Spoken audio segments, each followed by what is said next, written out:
I think you maybe did a little bit better than me. And yes. And I'll tell you what, I said, yes, I needed some new lungs last week. But, we're working on that, aren't we, Sonar? But I liked the interview with Coach Bennett. I thought that was solid. I thought that was really good. It's interesting to see they got their first touchdown on Friday night with Blackhawks. So it's just been, it's great to see the jump from the 8-man football to the 11-man football. So, no, I enjoyed the program last week with you guys. This week. Yeah, I enjoyed the program. This is 24. It's a great night tonight. We're going to kick around and talk a little high school football. We're also going to have on Matt O'Leary from Just Jets podcast, which is exciting because, Brummy, you followed the Hard Knocks closely. Yep. And here we're going to get our update about Big Joe Tittman. So I'm excited to talk with him. Dave, I know you and Joe have been texting an awful lot, staying close, but I'm excited to hear from Matt, to hear, the injury of Joe, how Joe is doing that, and Joe really had a good camp. So it really is mysterious. They kept a lot of everything quiet there. Yeah, we were wondering about that. So I think Matt will have good advice with that, and we're just excited. He's kind of our latest kid that has made it 28. That's made it in the league. So we're excited to get the update on Big Joe. Also excited to hear about the Jets and how Aaron Rodgers is fitting in. Yeah. So we're excited about that. And then we're going to finish with Cohen brothers. You talk about brothers that can bring it and play football. That's right. A name spoken with pride in the 260. Both of them are hit sticks. Oh, absolutely. I mean, with Braden and Cohen Payne, those are names spoken with pride. So I'm excited to hear from the brothers. I want to hear about their journey. It's kind of interesting because obviously both of them are just dominant football players, but I'm also kind of curious to hear about some of the background with them. So we're excited to have the Payne brothers on, so that will be exciting. But, man, talking football, you guys, as I came out here, there was a big announcement with high school football with Dwanger all of a sudden getting reclassed down to 4A. I'm okay with that after the season. Like, Dave, why is that going on now during the season? Everybody knows Brownie, but I've been talking to him for about the last month about this, and I was like, why are we doing this now? That's what I mean. I'm okay with them being 4A, Brummy. Yeah, but don't you finish up? It's kind of unheard of that you would even do that. Started the season. It doesn't make any sense. Okay, so who's got the political clout, or who has, or is my Alex Jones coming through Sonar? Okay, who's got the? I mean, who's got the ability to? Voted against it, and that was Chesterton High School. I would have voted against it in the sense that, look, I will vote for it when this season is over. Yes. I mean, we're coming up with Cohen Payne, the great, Cohen plays for the great Whitley up there. You start messing around with sectionals in season, I don't think that's a good look. Now Columbia City's going to be with Frankfort, Huntington North, Kokomo, Marion, Mississinawa, and Western. And I'm disappointed by that. Not that those won't be great games, and I think the Whitley is just a fabulous program. But it takes I wanted to see the Whitley come back in that sectional, maybe play Leo or New Haven in that sectional championship this year. Now you're kind of breaking up those sectionals, but if I've kind of prepared my team before the season, Dave, there's a lot of strategy and implementation and schemes that I'm putting in my team. Now everybody says, well, Joe, you can't look at the playoffs now. I'm going to tell you something. A couple years ago when Lures and Eastside had that epic 2A sectional championship, Eastside prepared for Lures every day throughout the year. They took 15 to 20 minutes to prepare for Bishop Lures because they knew as great as their season would be, Lures would be in that sectional. So I'm okay with Dwanger being 4A, but I think it should have happened after the season. My thing is, what I was saying is, you're taking Columbia City away from us. They are. You're losing, and see, they're losing that sectional with New Haven, they are part of Leo. Fort Wayne. Exactly. Right. So I would be unhappy if I was Coach Fox with that. Yeah. Now the great Whitley's going to show up and play anybody that shows up.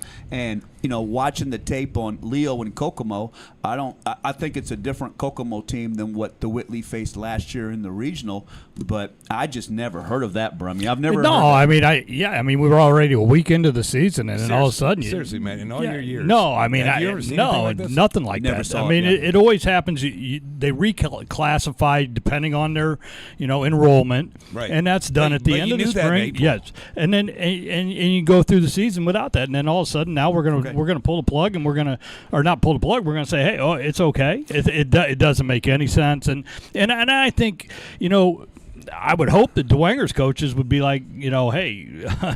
That'd be my rallying point. I'm like, hey, don't forget about Brownsburg, and I baby. guess, We're 4A yeah. now. Well, and I guess, from the standpoint Or of Cincinnati Moeller. but the standpoint of Columbia City, maybe it's more motivation. I don't know. I mean, at the end of the day, like you said, I mean, they're going to go out and they're going to play. Whoever they line up against, they're going to play against, and that's going to be it. Now, to finish up on this subject, we talked about 4A. What happens with 5A? Because you had Dwanger, Northside, Anderson, and Snyder in 5A. So who's coming down that 5A sectional for Snyder, North, and Anderson? See, very good point. We haven't seen that. Now you got to reshuffle. It's a domino. Now you got to reshuffle. And that's what's difficult because all of a sudden now, how are you going to reshuffle that? See, once you start, it's a domino. That's why you wait till after the season. But you know what? I tell you what, if I'm Coach Garrett, man, I'm happy. I'm running around today saying, now, you know what? Brownsburg got us. You know what I mean? Now, there's a lot of, we can talk a little high school football, but you got to fix some of those schemes. But Brownsburg got us. Now you got Moeller. I'll tell you a little story about Moeller. When I played, put a year of junior college football, I went over and I went on, signed, and played for Cincinnati. I was down there, and they said, hey, Joe, we're going to go out and watch high school football in Ohio on a Friday night, Sonar. Sonar knows this because he grew up in Ohio. I thought, well, yeah. Now, this is like, I'm thinking high school football in Indiana in the early 90s, okay? I go down, it's like Moeller and Coleraine, man. There's like 15,000 people there, right, man? It is an incredible environment, Sonar. And I'm sitting up in the stands with guys that I'm playing with at the University of Cincinnati, and I'm like, whoa, he could play for us. He could play for us. He could play for us. I'm like, these guys could have come off the field to Sonar and rolled right over to Nippert with us. But that high school football in Ohio is huge. So that's going to be a big test for Moeller. But for Dwanger, you know what? A lot of us didn't like the reclass, but if I'm Dwanger and I'm Coach Garrett, I got something to point towards now. Right. Okay, if we take these lumps, I'll be ready with some of this 4A ball. But speaking of 4A ball, how about that Leo Kokomo? That was one of the big headliner games last Friday night, Dave. That was heartbreaking. I mean, you have the lead for up until 27 seconds left in the game. And it was just blown coverage that got him. Yeah, that cover zero is what burned them. It's a shame because it's funny, you can dominate a whole game and have one play that just kind of takes it away from you. So I was really impressed with the defense with Leo. But I'll say this, the Hurst kid, he can flat out He fly. can play. So Leo's got the pieces. That kickoff touchdown was incredible. Well, I tell you what, I mean, you look at the teams that were scheduled. I loved it because I think our local teams went out and scheduled some competition. They did. Yes. And they took some lumps. Other than Snyder. Sure. I mean, Snyder went down to Warren Central. How about the boys from the east side? Yeah. Was that not a big win? Yeah. I'm what with about you. East Noble putting it to Lewis? Oh, yeah. They whooped their ass. I know. I tell you what, I liked it too. You got to do me one favor, though. You got to protect that Snyder Northside regular season. I agree with that 100%. But you're right. We got a lot of conference, and boy, those boys from East Side played some good ball down Warren, so that was exciting for Snyder. And, Carroll maybe got a wake-up call. We've got some teams. Well, Leo, I'm going to say this. If you watch the tape, now I watched some tapes last week. Leo and Carroll and Dwanger, maybe not as much Homestead, but we got some teams that don't quite have as much size up front. So we got some offensive lines and some stuff that we have to work on. So, and maybe that's your point, Brian. I was actually shocked that Homestead stayed in that game. Yeah. Yeah. Carmel. Well, Homestead's got, I think it's King is the quarterback. They got a young quarterback who's really dynamic. How young is he? I think he's only a sophomore, Dave, and he can So run he can around and sling make it? some plays. Yeah, I tell you, he can run around, make some plays, and he's pretty dynamic. And if I'm not mistaken, they were 7-0. They had a chance to kind of go ahead 14-7, and there was a pick six that was run back. So it was kind of a game changer. But for all the problems that with the fumble there's in been the a Leo lot. game. There's been a lot of stuff with Homestead this summer. But you know what? Homestead sucked it up and played hard on Friday night. So I thought, I thought that was something they could build on. And I tell you, most of the teams, and you're not going to like this, Brummy. I liked what most of the teams did and what they could build on. But if you said, Joe, what was the great highlights? Obviously, Snyder. That was a big win over Warren Central. I thought Leo had For two Kokomo. northern guys that say that was. I thought Leo had Kokomo. Yeah. You know what I mean? Man, shouts out to East Noble. Yes. East Noble might be the real deal. I went and took my kids to the Northside Northridge game. You know, if Tay and Jordan play, I think Northside wins that. But Northridge had a nice kid that's going to North Dakota, Mac. I think it was Mac Moore was his name. But I got to tell you, Brummy, your Bruins. Oh, they're bad. I watched the tape. That was They're bad. terrible. I watched the tape. That was bad. And honestly, they have good kids that play for Northrop. That was just ridiculous. And I love New Haven because, you know, I'm helping, kind of giving some help to Donovan Williams. I think New Haven is really, really good. But there's just I liked too him much. last year. There's just too much talent at Northrop. So. Yeah, but look, they've been saying that since. But Dave, when It's you always look been at the Dave, same. when you see the traction workouts, the OPS, the offers, you have Jelante Hinton. Yeah. Okay? You didn't hear his name. because you've got to change your scheme. Okay, when you have dynamic players, you got to move them around the defensive formation. You got to change your scheme. And now I'll have to say it, Sonar, because here we go again. This is what got me banned, officially banned. These high school quarterbacks, they're good kids, but you can't have a play scheme where you constantly roll a kid out to the left and expect him to throw back across Across his his body. body. Yeah, it and the doesn't kid work. for Northrop just never really had a chance. Right. And I think that I like Q, the head coach over there, but they got to get those schemes fixed. And what happens is they begin to get beat down and they get frustrated. I'm telling you, there are good kids over there and good talent. So It's always been I'm there. really, you know what? I'm rooting for Northrop But we because suck. I just like to see it come around. So I know It's frustrating because Joe, it's been since you want 19 it for the kids. No, You know what exactly. You I want mean, it I've for the been, kids. I've had Joe. baseball kids that have played, in the football program in the past, and I had Colin Brockhouse and Garrett Shanley that both were quarterbacks at Northrop. Every Friday night, I cringed going to games because I didn't want them to get hurt. But Colin would have ended up with the all-time yeah, SAC passing. but at the end of the day, I know that they're trying to change the culture, and but you know what? You're right. They got good kids, but you've got to find a way to either break through Look, or guys, move it's on. been since 1977 that we actually won something. Well, Yeah. to finish up with that, if that was my offense, I would. Jelante Hinton is an all-state wrestler. Yep. He Yep. is a Division I, probably MAC kid, dynamic. I would say screw it. You're gonna get up. We're gonna play a one-back set. You're gonna get it to one back. Yep. And you know what? They're gonna have a hell of a time tackling you, son. Yep. We're gonna spread 4 receivers out, and I'm gonna, you know what? I'm gonna get in the shotgun. If they play 6 in the box, bro, you're getting the ball between the tackle. I want one cut and go and drop your pads and let's roll, Lay baby. the wood. And then after we wear them out a little bit and they slide into that man-to-man, Then we'll I'm going to pass. have a kid that I don't want to run them around a whole lot. I just want you to get that shotgun snap, and I want to throw short stuff. And they say, well, Joe, you always, you try to simplify everything. You think you know all that. Sometimes football is that simple. But It I'd is. like to see a different scheme for Northrop. Right. And I tell you what, wow, speaking of like other stuff going around this area, how about Grant Richardson? I mean, you guys are baseball guys. Yeah. Speak to that a little bit, Dave. Double A, man. I saw that come up, and I was like, oh, good for you, kid. Yeah, he's worked tremendous. He's a tremendous athlete first, Yeah. and he's put in the time, the effort, and his days at IU, and Once again, for everybody to know, he's a Dwenger kid. Did 3 years at Dwenger, Yes. and then transferred down to Fishers. his senior year, Yeah, won state championship there. But That he's was a setup deal. he's got all the tools. I just think that he just if as long as he can keep putting the work in. And continue to have his success. Sky's the limit for him, and hopefully we get that guy that busts through and makes it to Here's that something next interesting, level. Matt. It shows how MLB, in my opinion, has went downhill. He advances to Double A. Don't take away the kid runs like a deer. He can cover some ground, but his average is 201. But he does have 13 bombs. Yeah, but how do you – now, Brummy, help me with this, and then we're going to move on. See where I'm going? How do you advance Because to me, when I used to follow baseball when I was a kid, I always thought anybody that hit less than 240 was kind of a. Yeah. But how do you advance Well, when you're struggling with the pitching that much? Here's the deal. So I sent David text the other day about the Yankees organization. There we go. One of their former minor leaguers just blasted the organization because they're worried about analytics, and they're more worried about launch angle and miles per hour off the bat, the bat speed. Baby. It drives me crazy. You know what? You don't like spreadsheet baseball? Let me tell you something. I got a feel for the game a little bit. Just a little. If a guy hits a shot into right center, I don't need to know the launch angle. I don't need to know the bat speed coming off. I get it. He hit the shit out of the ball. That's the bottom line.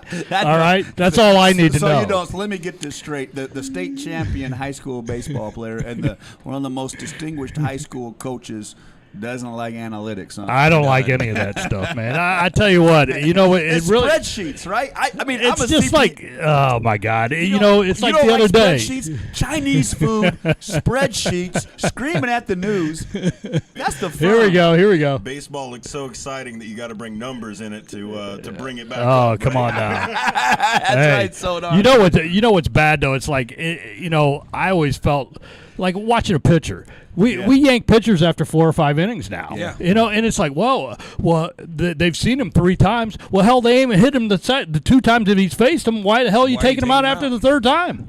I don't get it. I don't get it. So to me, just do you think the analytics came from the rotisserie baseball? The rotisserie shit, baseball it might have. Because remember when rotisserie baseball came out, and was that the mid '80s? Yes. That was an unbelievable thing that came out. When I was a kid, I loved that, man. I'm in fantasy. I love fantasy baseball. I don't like the fantasy. You know what? I hate fantasy, but the rotisserie way back. That was like I remember the rotisserie. That's when you're like you could buy like Rod Carew for $11 or something, and you had to manage like a $200 salary. Now here comes the CPA. I loved it, Sonar. I loved numbers. Everybody said you were terrible in school, but I gambled so well as a kid that it helped me become a CPA because I had to get that lunch money. But you know what though? But don't you think that's what I hate fantasy football because I hate it when I'm sitting watching a game with somebody or I'm at the bar having a drink and some guy jumps. It's 24-3 in the 4th quarter, and some guy explodes off the corner of the bar because his fantasy guy just got a 7-yard catch. And got my points. I don't like that, but everybody else is into it. But don't you think that's where the analytics came from? I believe it came from Moneyball. That's where all this came Well, from. I think some of that is definitely true. But I mean, these 1 year. These organizations. The lowest paid market team. How about that job though, man? I'm going to be the guy that works for the Boston Red Sox, Sonar, and I'm going to go out and watch all this beautiful baseball, and I'm going to sit back there and I'm going to run you a spreadsheet, man. Yeah. And I'm going to tell you, man, how the left-handed hitter does against lefties at 2:00 in the afternoon when there's a shadow on half the field, man. That's my job. That's the job I want, baby. You know what I mean? That's what I'm talking about. How do I get that job? Can a CPA get that job? Hey, the beautiful thing though is that's what he was. He's a numbers guy. That's what you don't need. You don't need guys like me telling you how to managing your team. That's the whole show of Moneyball. I know. Hey, one good thing though this week that happened is the Salas kid that got moved up to Double A. He got his first hit in Double A, game-winning RBI, how awesome walk is that, off. Man? That's awesome, man. Came through the fort. Right 17 years old. Did what 10 days? Yeah, he did 10 days here. And Nutter was right. Mike was right. He knew. Mike Nutter's not a dumb man. He knew that was almost like a diversion program, right? We got him for a week. We got you for a week. It's time to go. You gotta go to Fort Wayne, do 10 days, man. But hey, speaking of kids, let's get to Tua. You know what? Shouts out to Tua. Yes. You know what? He goes and sees a movie, and all of a sudden, here comes all the attacks on him. You know what? Tua's a good kid, man. He said I root for Tua. And Tua comes out and says, you know what? I just went and saw a movie. And you know what? And all the attacks. They asked him. And you know what? And he stood up to it. Yeah. You know, I like Tua. I mean, Tua's had these concussions. What's it I'm say a fan. about you that you are against a movie Correct. that stops child exactly trafficking? And you know what? I mean, what's that say about you? And you know what? God then bless, you go after Tua. And God bless him as an NFL quarterback to send it right back to him. And so I like that about Tua. I always liked Tua. And then boy, we got college football this weekend. Yeah. Notre Dame and Navy. Yeah. How about that? Here we go. The Irish. Yep. Oh, I see. You hear Sonar? That's it, man. I see you, Sonar. Hey, Sonar, you're in the wrong. Hey, Sonar, I'm torn. Sonar's going to give us the scouting I report thought it on was Navy. actually one of the Payne brothers that said So, that. Nah, that wasn't the Payne brothers. They're probably that's Sonar. He's going to give you the scouting report. I've on always Navy. been. That's always a tough game in our household because my father-in-law That's was right. a naval grad and Naval Academy grad. So I would when I go to the game up at Notre Dame Navy, I'd wear a Navy baseball hat but Notre Dame gear. I'm gonna tell you something real quick on that game. When I played high school, but then when I played in college, we used to play Navy. And I would stand on the sideline and laugh, and they say, Joe, it's not funny. We'd spend all week long preparing for that option, okay? And I'm telling you, you would say nose tackle. So does Notre Dame. Nose tackle, middle linebacker, you have the dive man. Defensive end, you have the quarterback. Corner, you have the pitch man.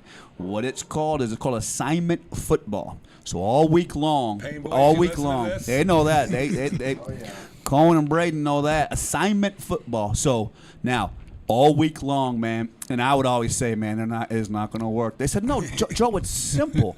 Each of them has an assignment. I said, man, it's like dogs. The minute that football is shown to them, and we go play Navy, and, man, it was like they couldn't follow the assignments. But the thing was so bad about Navy is Navy's so disciplined. Obviously, Sonar with his service, so disciplined, so tough.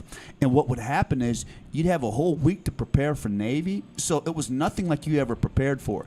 Then the game was like 70 snaps on your defense in a tough run game. So now your guys are physically beaten down. Now you needed a week to recover from it. It was always called the 2-week hangover playing Navy. So I don't know what Navy has this year. I think Notre Dame's going to have a huge year. It's going to be a little controversial. I think Notre Dame could make a run for the national championship. No, I gotta say this though. Come on, big fella. I know I gotta say this. Hey, I'm a big Notre Dame fan. I'm not a Jim Harbaugh fan, but I'm scratching my head. Jim Harbaugh buys a kid a cheeseburger, right? Yeah. And he's in all this trouble. Notre Dame goes down and convinces the Wake Forest quarterback, who wasn't in the portal at the time, to leave and come play for Notre Dame. Now, What's the difference? to me, the guy bought a kid a cheeseburger. Yeah. I mean, that makes me worried. maybe about, Marcus Freeman didn't buy that cheeseburger. Maybe he just. It makes me worried about who I buy Chinese for. You know what I mean? But Harbaugh bought the kid a cheeseburger. Yeah. And I like Marcus Freeman. I want Notre Dame to do well. But Notre Dame shouldn't have gone in. That kid's a great quarterback that's going to play for Notre Dame. That kid should be playing for Wake Forest. And maybe I'm old school, Joe, I'm man. a big Notre Dame fan, but I was pissed when Kelly tried to bullshit with Big Joe.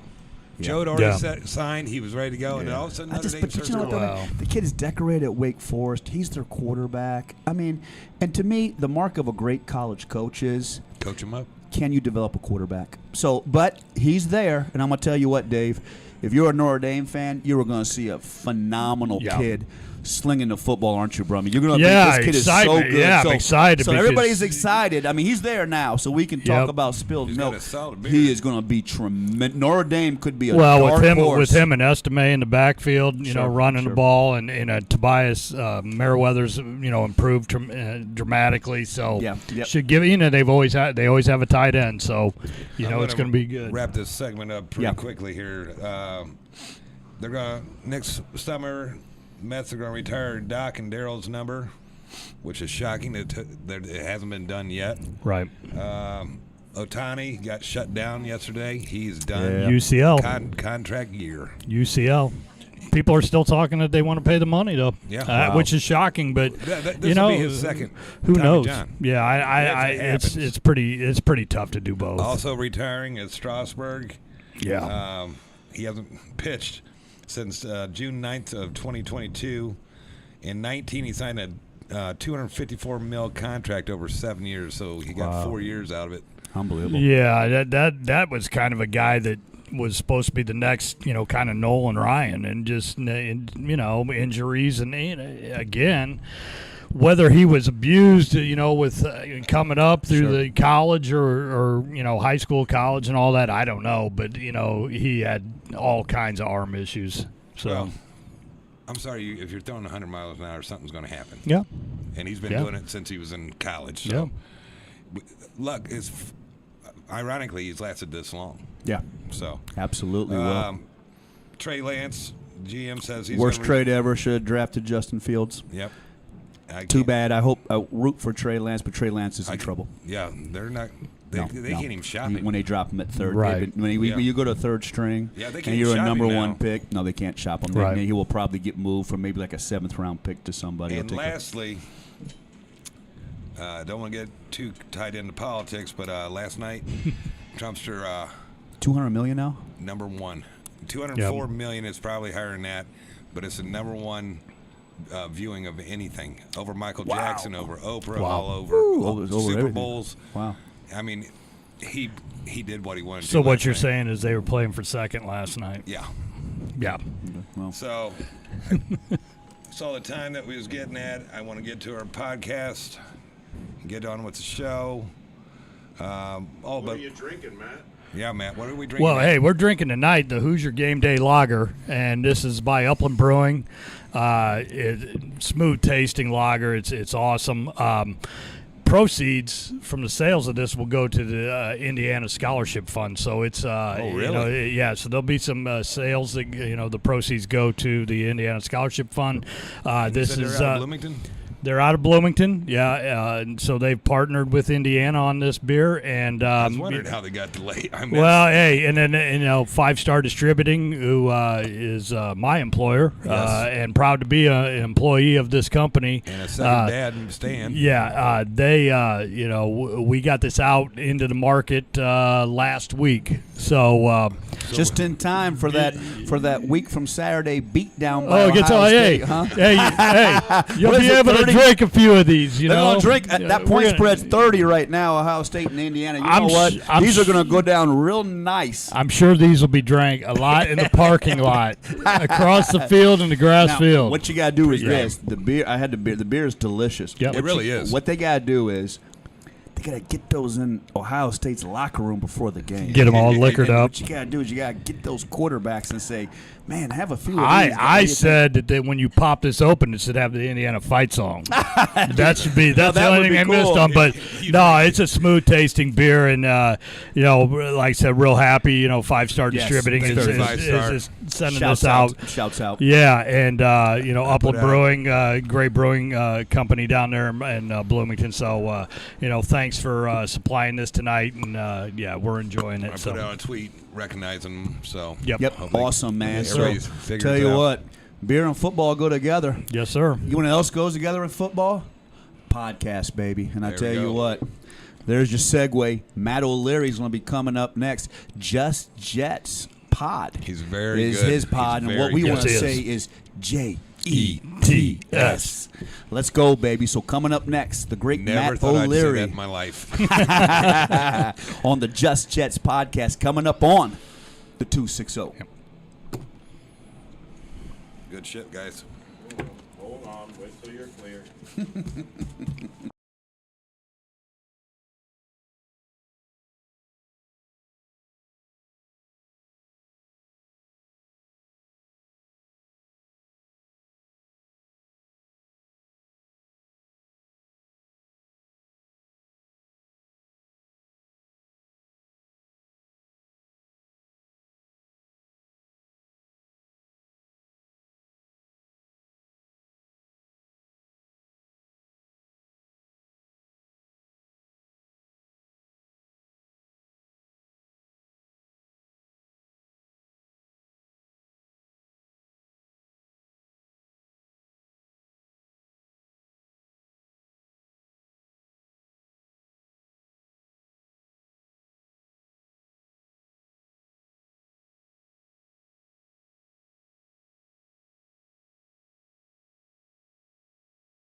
Yes, this is the 260. I'm Joe Walburn. I'm joined by the man they call the mayor of the 260, Dave Rickert. And we've got Matt Brumbaugh riding shotgun. And, man, you know, we love our football in the 260, and I got to tease it a little bit. I'm excited about the Payne brothers coming up on the next segment, so we're going to kind of take that journey with them. But right now, we got to get our Big Joe update. And Brummy, you've been watching the Hard Knocks Yes, with I Big have. Joe and the Jets, and right now it's JETS, and we're going to be joined by Matt O'Leary, who has Just Jets Pod. So, man, Matt, thanks for being with us. You know, we're excited to have you, brother. If we want to know Matt. about the Jets, you're the man, Matt. And Look at his background. look at that, JETS. And you know what? The 260 has a history with the Jets, baby. We had the great Jason Fabini, Yes. as you know.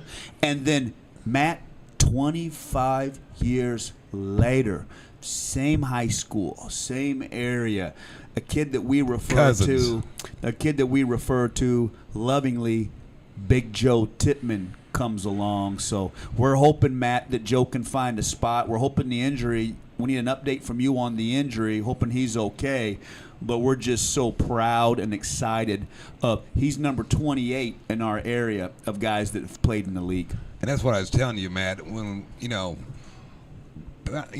pound per pound, we're number one, man. Yeah, With we are NFL the players. putting guys in the NFL. We've the had 260. we've had 3 players now from this area, 2 from the same high school, play for the Jets. That's awesome. Mike Augustiniak, Jason Fabini, and now Big Joe. Yep. Yeah, Big Joe, baby. That's pretty nuts.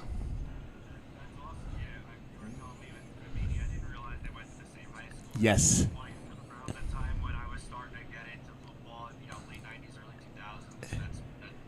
Bridges the gap. Yeah. Oh, man, it's And- awesome. We have some great stories about Fabini, don't we? Well, Joe went to school at Cincinnati with Jason.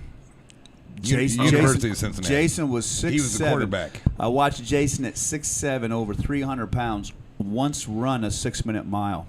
And it reminded me of the movie Terminator when Schwarzenegger's running down the neighborhood. You know what I mean? So, yeah, but it's just, you know what, Matt? We're excited, too, about the Jets. I mean, we kind of talked about it, and I told Dave, I said, I think he's going to end up with the Jets. And so He we're called it. excited, man. He really called it. Matt, you know, kind of take us through. We're excited about the Jets, and it seems like Aaron Rodgers is almost reborn and has kind of a new energy with you guys.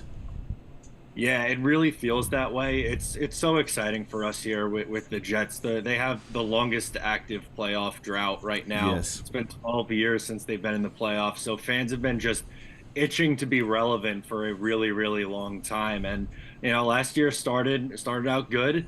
They were 7-4 and then lost their last 6 games to finish 7-10. So we're hoping that Aaron Rodgers and the upgrade at quarterback is going to be the difference with this team this year.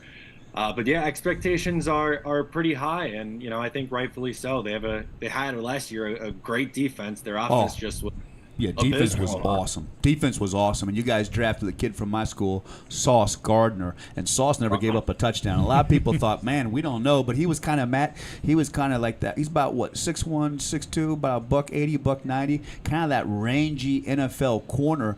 And it kind of felt like last year with you guys' defense that was kind of a missing link. And I think you guys had about a top 10 defense last year, didn't you? Yeah, absolutely. He absolutely was. They brought in DJ Reed, the other corner in free agency, and the addition of Sauce Gardner. He is just so special watching him play. They don't make corners like that. He's long, he's lanky, Yes. he has great speed. He can get his long arms up there and defend the passes. He allowed 1 touchdown as a rookie, and it was even a borderline one where you could maybe make the case it was more on the safety. That's how good he was as a rookie. Now, Matt, it feels like lately the Jets have done a good job drafting. They had a knock on them for a while. Do you feel like that with, obviously, with your expertise with the team? It feels like they've done a better job the last few years drafting. Well, they did their homework on Joe. Yeah, they definitely did. They wanted a center who could get out in space with his size and do some damage, and we've seen it so far in the preseason. But yeah, I mean, just in general, the last 2 years they've built a lot through the draft, which is something that they really struggled with their past GM, Yes. Mike McCagnon. Big time. He was here with us from Great 2013 through 2019. Was it? Yes. So 4 years. He hurt you guys. Bad, real bad. Don't get big reason for that longest active playoff drought Yes. thing. But Joe Douglas has come in here and done a nice job. They really tore it down to the studs. Yes, they did. But they slowly built it back up year over year. And with last year's draft class, and then hopefully with the addition of this year's draft class, and obviously bringing in Aaron Rodgers, that should help progress things a little quicker. Hey, Matt, real quick. I mean, I saw one of your episodes, and you bring up, you predict that Big Joe will be starting after the bye week. I saw an interview with Connor McGovern, and it was pretty solid what he said. He goes, "Look, I know why I'm here. I'm here to mentor Big Joe. It happened to me when I came in the league. I had guys help me." He goes, "It's a business, and I will do what they want." Talk about Connor McGovern in that statement. Yeah, I was really, happy to hear that because, sometimes in this league you get guys who they don't want to mentor. They feel like that guy's coming for their job. They don't want to lose their job. But Sure, especially the money on the line, man. Yeah, no, 100%. And It was a solid statement. Yeah, it's 100%. And he re-signed on a 1-year deal, so he's not the long-term answer. He knows the drill. Sure. Took someone in the second round that is going to be the long-term answer. But right now with Joe's injury, Saleh said that he expects him to be ready to go for week 1, that's great news. I saw you do we have any idea what the injury is though? Well, Matt did another pod where he said the whole mysterious injury of Joe Timmons. When did it happen in the game? I've watched so much footage, I don't see nothing. No, that's the crazy thing because it's nuts. Nobody knew until the coach, Robert Saleh, said something after the game. And then I went back to try to watch and see what play it happened on. Couldn't really tell. And then it was 2-3 days later before they, mentioned it. All they would say is it's a knee. That's all we got now with the knee. I even texted Big Joe, and I was like, "Hey, man, I hope this ain't serious." No reply. I texted him about it's a blackout. I texted him today about the show with you. He texted back. So I'm like you with a mysterious injury. What's going on there? Yeah, I don't know, man. I'm hopefully everything all good. It seems that way. We're really excited about Joe here. A long term. Like I said, they might bring him on a little bit slowly in this first year, but he's just so talented. I think eventually he pushes for that starting spot at some point this year. Hey, Matt, I got a question for you about Aaron Rodgers. Just what kind of mentorship has he shown to Zach Wilson? Because as you stated, and a lot of guys don't like to do that. And in the past, I don't know that he had that great relationship with Jordan Love in Green Bay. And it's like big brother, little brother, and everything's kind of going in the right direction. So, what do you see? I mean, just watching from afar, it seems that Aaron's really enjoying that role of being the mentor. Yeah, he's really taken that on, which is awesome. When the Jets were pursuing Aaron Rodgers, the Packers fans and media kind of painted this narrative that, Aaron was a bad guy, really selfish, only cared about himself, and kind of held the Packers in limbo for a few years there and didn't want to help Jordan Love. But it's been the complete opposite with him here. He, was there every single OTA practice in the offseason. He's been in training camp. He's been out with, getting to know the teammates, and he's, in the facility every day. And with Zach, they had a relationship before Aaron Rodgers came here. So I think that helped. Oh, they did, really? I didn't know that, really. Yeah. Yeah, supposedly they spoke. There was in Zach's rookie year, they did a joint practice with Green Bay, but they kept in touch. He would text him every once in a while, and it's something that I think Zach was really excited about, to get someone that he's admitted that he grew up idolizing. That's one of his guys who inspired him. And it was very obvious that he was mentally kind of broken from what he's gone through the last couple of years here in New York. It didn't go very well at all. New York will break you. Yeah, it's not easy. It's tough. The fans are hungry, especially Jet fans. It's been a long time since they've had success. The media's tough. Like I totally get it, but it was obvious he needed a mental reset, and I think this is the perfect kind of reset for him. I think he loves having Aaron call plays for him because they all score. Yeah, that's right. The big throw to Malik Taylor in the preseason game. It's cool to really see them work together and him help Zach along the way. Speaking of a reset, and this will kind of get into Joe too. Talk to us about Becton. The big tackle that was drafted, I believe, out of Louisville. Just really hasn't seemed to gotten any tread or gotten going. And with that question, are there thoughts too of we know Joe's going to end up as a center, but will we also see Joe maybe at the guard position, Matt? Yeah, so with Becton, I felt bad for Makai. He had a really nice rookie season in 2020. Yeah. And then he got hurt and missed each of the last two seasons completely. He got hurt in the first game in 21, and then in training camp last year hurt his knee and was out for the season. But he's worked back, and they've taken him very slowly, but he's finally getting reps with the ones at right tackle. Do you think that skill set is still there, Matt? Yeah, I definitely do. We've seen it in training camp in the preseason. It's just a matter of health for him. If he can stay healthy, he'll be a really solid player. But yeah, with some of the Jets' offensive line earlier in camp was pretty banged up. Dwayne Brown hadn't reported yet at that point, the left tackle. And then Elijah Vera Tucker, who's slotted in to play right guard this year, was a little banged up. And Laken Tomlinson, same thing. So what they did do, they put Tippmann in at left guard for a little bit. Yeah. He held it down over there. And I think ideally they want him to be the long-term center, but I think due to his flexibility, he can play guard in a pinch if need be. He can play all 5 positions. Now, I believe that. Now, Matt, when you step back and you analyze the Jets, what is the strength of the Jets, in your opinion, and what is the part of the Jets team that gives you the most heartburn and the most concern? So to me, the strength of this team is the defensive line. They are just I agree. Awesome. Yeah, that defensive line. Dan Green's pretty damn good. Yeah, I agree. That's right. That defensive line was strong, and then they added, a first-round draft pick and Will McDonald on the edge there. Sure. They paid Quinnen Williams big money, and I think that was good money for Williams. Do you agree, Matt? I think he's 100%. Worth it. Yeah, he's definitely worth it. He's still, he's just entering his prime now. At 25 years old, he's just hitting his stride. He's been a great addition to this team and developed over the last few years. But that defensive line is just nasty.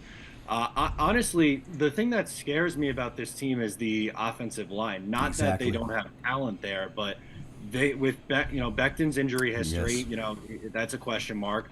Dwayne Brown, the left tackle's 38 years old and coming off of shoulder surgery. Elijah Vera Tucker at right guard, love AVT. He had a season-ending injury last year. And then you have at center, I love Joe Tippmann. I'm excited about him, but he's a rookie center. He's going to have his ready in the road. Yeah, exactly. So there's some question marks with the line. If everyone's healthy and performing to their peak, I think they will be fine. But there's just a lot of variance with the line because you throw 1 or 2 injuries in there and it could fall apart pretty quickly, unfortunately. I saw an interview with Rodgers where he was talking before last week's preseason game about Big Joe going to guard, and he goes, it's a learning process, and it's really not fair to the kid, but he's got to do it quickly. Well, he's athletic, and he's just got so much size. I think Aaron wants him in the lineup. Well, he does, and it's funny because he's so big. Yeah, he's 6'6". And that was the knock on him, Matt, when we watched his draft. The criticism of him in the draft was he was just too big, too tall for center. which we kind of thought was funny because he was so athletic. But I agree with you on the offensive line. It's funny about Dwayne Brown when he played for the Seahawks. He always came to camp late, and one year they said, well, what are you doing? He says, well, I'm finishing up all my time in a pizzeria. I'm going to enjoy myself. But he is an all-pro tackle for many, many years. You're right, he's 38. But he's a guy, Dave, that it was just like one of those guys that could just show up and put the pads on, and he can play. And you're right about Tucker. I wouldn't want to move him away from guard. I think he's an all-pro guard. And, boy, I don't want to kick him out to tackle, and I don't have to. So, boy, you're right. They really need Becton to slide in at right tackle. And if Brown and Becton can work out, man, I think you guys got something there. And maybe it takes a while for our love for Joe to step up. But if those bookend tackles for the Jets do well, Matt, I think you guys are going to be on your way because I think you're pretty solid everywhere else. Lastly, 100%. I'm I with you. agree. Lastly, what do you think about the wide receiver retiring? Surprised, very surprised. Which wide receiver was that? Corey Davis. Corey Davis. Okay. Yeah, Corey Davis. That was a surprise yesterday. 28 years old. Yeah, something's odd on that, Matt. Yeah, I hope everything's okay with him in his personal life. Sure. That's what it sounds like. At 28, and leave. He had a $10 million contract Yeah. on the table this year. So to leave that money on the table, obviously I think something's going on. So. Now, how bad does this hurt you? Corey is probably going to be the Jets' number 2 or 3 receiver, so Yes. it's not ideal. I think they're going to have to get creative here. Maybe it's not in time for the season, but I would expect them to be active at the trade deadline. These teams are falling out of it, and then potentially make a move mid-season for a receiver because they brought in Alan Lazard, who's comfortable with Rodgers, and he would probably slot in behind Garrett Wilson, I would guess, but there's a little bit of a hole there now at that. I thought it would be. I mean, it's baffling that 28 you quit. Yeah.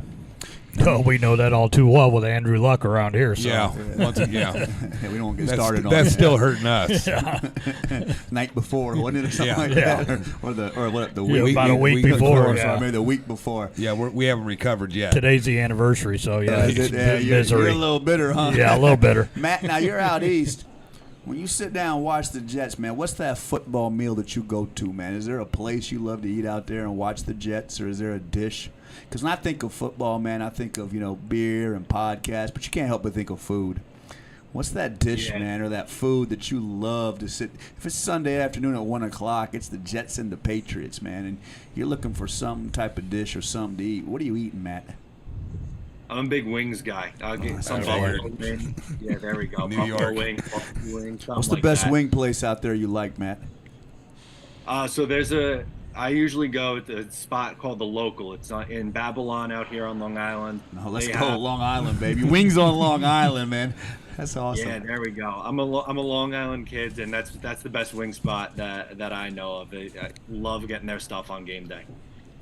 What team in the AFC East gives you heartburn that you're concerned about as a Jets fan? Is it still the Bills with Josh Allen, or are you kind of looking down at Miami thinking, man, Miami's got a lot of pieces, and maybe we're not as concerned about the Patriots? Yeah, to me, I still think it's Buffalo. They've kind of owned this division the last few years, and Josh Allen's been a great quarterback, and they've been in the playoffs and in the mix, competing for a Super Bowl the last few years. I think they're still the favorites in the AFC East until proven otherwise. You mentioned Miami. I think they're an extremely talented team. For them, I wonder how Tua can stay healthy, or if he can stay healthy. That's the biggest thing there. He hasn't, been able to do it through 3 years in the league so far. He's too little. I think that has something to do with it. He's too little. Well, those hits are huge. Yeah. And when you're 6'1", we kind of, I think, and Matt, you can speak to this, we kind of got spoiled with Drew Brees being a 6'1" or 6'1" quarterback. That's just a really difficult thing to do in the NFL. And Brummy, just the hits and really the ability. He almost had to learn how to fall when he was hit. So I agree. I think Miami's loaded, but I think Tua's a big question mark. Hey, Matt, did you watch Quarterbacks on Netflix?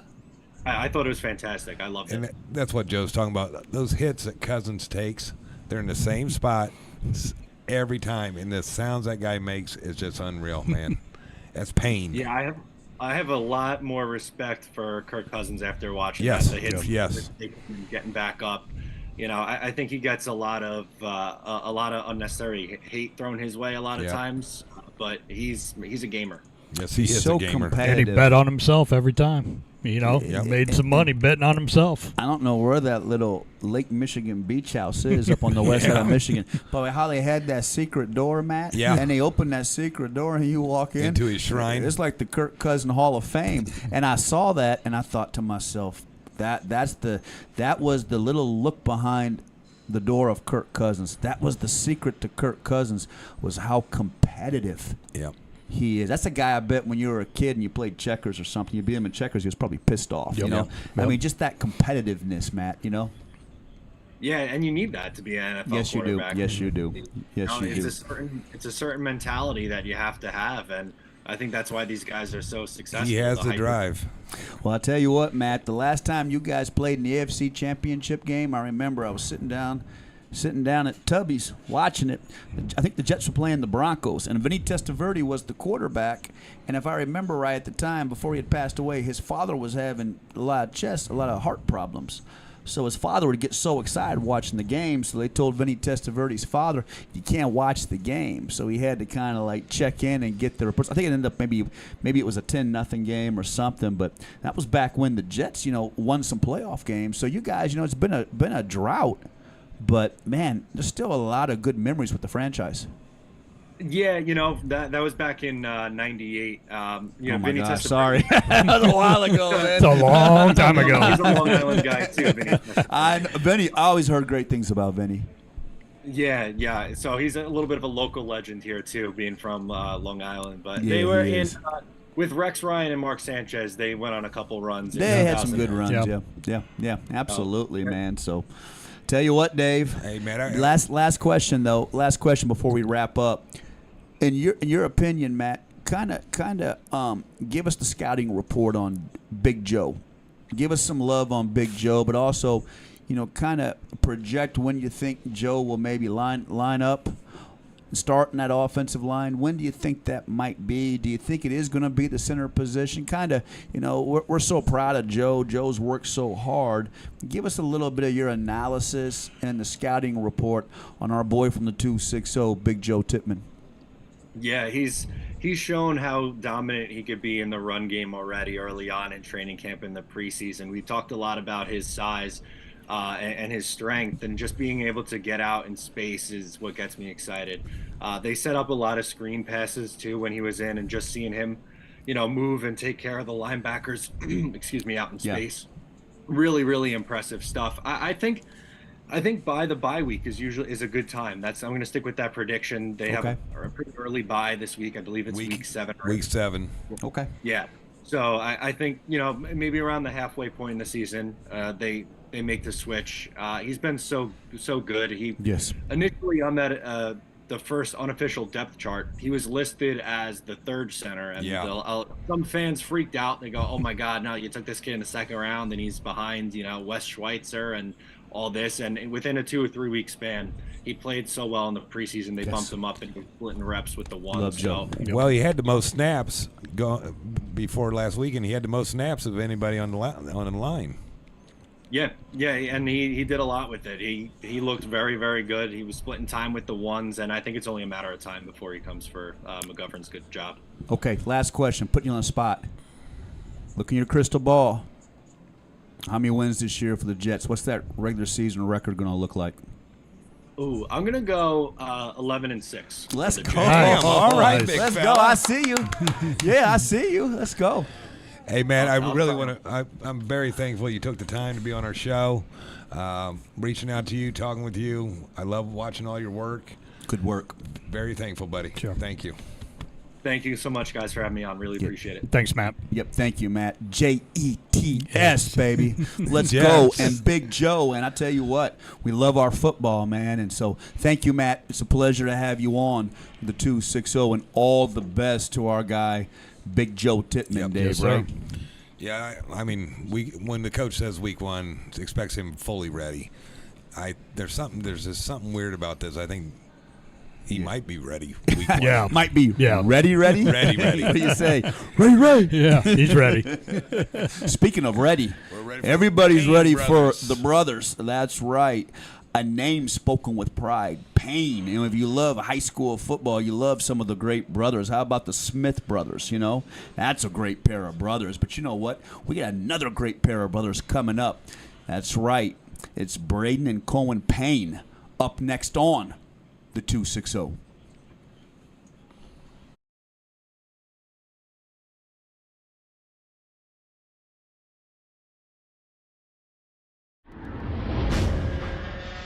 It's the 260 podcast, live from Speed's Fieldhouse every Thursday at 7 p.m., highlighting all Indiana sports, featuring guests from the 260 area code and beyond. Live on YouTube every Thursday at 7 p.m. Just search the 260, also available anywhere you find your podcasts. And remember, when searching, there are no zeros in the 260.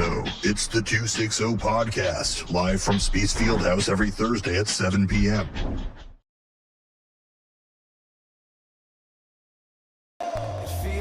It feels like we're taking the crown. It feels like we were born to be champions. We were born to be champions.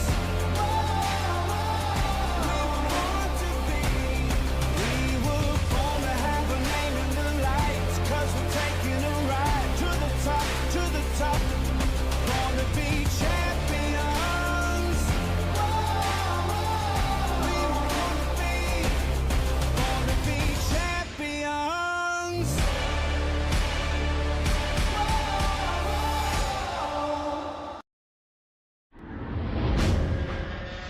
It's the 260 podcast, live from Speed's Fieldhouse every Thursday at 7 p.m., highlighting all Indiana sports, featuring guests from the 260 area code and beyond. Live on YouTube every Thursday at 7 p.m. Just search the 260, also available anywhere you find your podcasts. And remember, when searching, there are no zeros in the 260. It's the 260 podcast, live from Speed's Fieldhouse every Thursday at 7 p.m.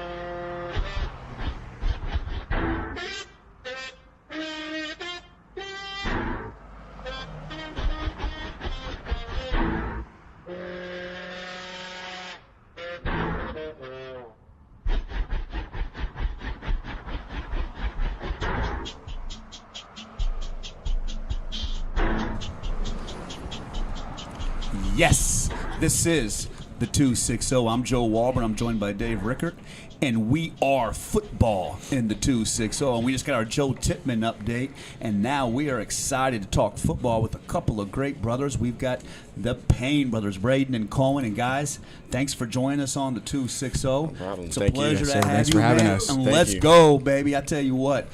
You want to talk about hard-hitting brothers, Dave. When Hit I watch the sticks. tapes and Hit these guys sticks. play, you talk about guys that bring it. I can only imagine what it was like in the backyard growing up, or on the couch, or, you know, the chase to the refrigerator to get a sandwich. But, man, you know what? And this one right here has some major leaps. Oh, I tell you. You know what? You had Yeah, last year, you got up on that. Thank you. yeah, and you know, of course, Braden's playing for St. Francis right now. Coleman's playing for the Whitley, you know. So Yes, sir. exciting, man. So tell you what, guys, let's go back, man. What was it like, man? What was the relationship with you guys? What was that brotherly bond? And how bad did you guys battle at times? You want to go first? You want me? Go ahead, Braden. You're the oldest. All right. You're gonna get your respect. Yeah, I mean, it was always competitive. I've always been super competitive. Sure. Not like in like a sense where like if I lose, you know, I'm gonna like talk to you. We gotta keep going until I win, or I got at least win once. That's how it's gotta be. But you know, growing up, we always played games. You know, in our basement, we played a game called ball tag. Just tag, you throw a ball and tag somebody. That was our form of like as we were kids being competitive. And then so you growing wasn't up, just sitting playing Oh no, I mean you guys were always active, weren't you? Yeah. I mean, once we got to a certain age, like I think maybe 13, we got our first Xbox we shared. But even then, we were always like on a team, not as much playing against each other for that. But now that we're older, video games, I mean, is another way of us to go against each other. It's kind of like relaxing too, in a way. So stress reliever, if you will. How about you, Cohen? Sometimes it's tougher being the younger. Yeah, like he said, it was definitely tougher being the younger brother. But like he stated, we were always going at it. I mean, I was always trying to compete with him. It was always a thing in our house. Like, I was trying to be better than him. I looked up to him most of my life, still do. So back when I was younger, I wanted to be better than him with everything, no matter what it was. Right eating, I mean, running to the fridge, grabbing a snack. I had to be the first one. What did it mean to you, Cohen, to see Braden excel in sports? Braden, what's interesting about you guys' journey is not only the success, but you guys have also had adversity.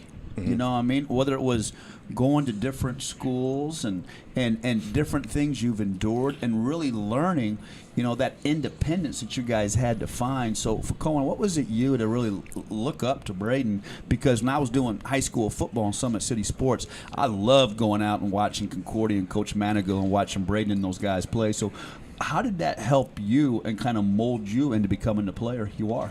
Yeah, that team was definitely really special. It was crazy because I'm sure you guys know, but my brother was a basketball player. Yes. And then I knew that. When he hit the football field, I was like, wow, like this dude's good. And I always had it was just fun watching him. And why did you give up the basketball? Well, originally I gave up football for basketball. That's what I thought, because you were Yeah. very talented young playing football. Yeah. But then you felt like you wanted to have the discipline with basketball. So take us through that a little bit, how you kind of jump back and forth. So obviously in Fort Wayne there's like PAL, like it's kind of like Pee Wee tackle football. I did that. And then I played in middle school. The Dolphins. Or I played for the Bucks my first year, and then that's who I played for, the Bucks, baby. Played for them my first year. I played for the Packers. And then after that, it was the Dolphins because my dad became the head coach of that team. So obviously, I went over there and we played for them. And then I played football in middle school along with basketball. And then I kind of liked football, but I was starting to like basketball more. And I started, I was becoming better at basketball. Yeah. I'm not sure why, but I was just starting to become naturally better at basketball. So I obviously had to talk to my parents because they thought I was going to play football forever. And I was like, I'm feeling basketball more, kind of something I want to dive into and devote myself kind of full time. So I stopped doing football. I stopped doing baseball too in middle school. Was that a tough decision to kind of just make the commitment to one sport when you're so good at all of them? In middle school, not at when I was that young, not as much. But in high school, whenever were I you started in playing travel basketball, baseball? Or? Yeah, I played for the Summit City Spartans. I don't know if you guys know them. Sure. Caleb Colpine and all that. He's successful at Taylor right now and everything. Great names. So yeah. And then so playing basketball, TPE. I don't know if you guys know them. Coach Chase. Sure. Yep, I played with them growing up. I feel like that telling him that I'm gonna stop playing with you guys and focus on football now. That was a lot more emotional for me because those guys I played at AAU with from freshman year of high school all the way up till all the way up till senior year. So a whole 4 years with them because that's how he does it. He keeps the same kids for all 4 years. So making that decision, making that phone call with him, and then telling the kids after that, I'm not I'll be around, but I'm not going to play because I'm going to focus on football. That was a lot more stressful and a little bit more emotional for me. And this was your 8th grade year. No, the quitting football was 8th grade, and then senior year of high school is when I quit basketball. I quit basketball as a whole. I played basketball. That had to be really difficult. After your junior year.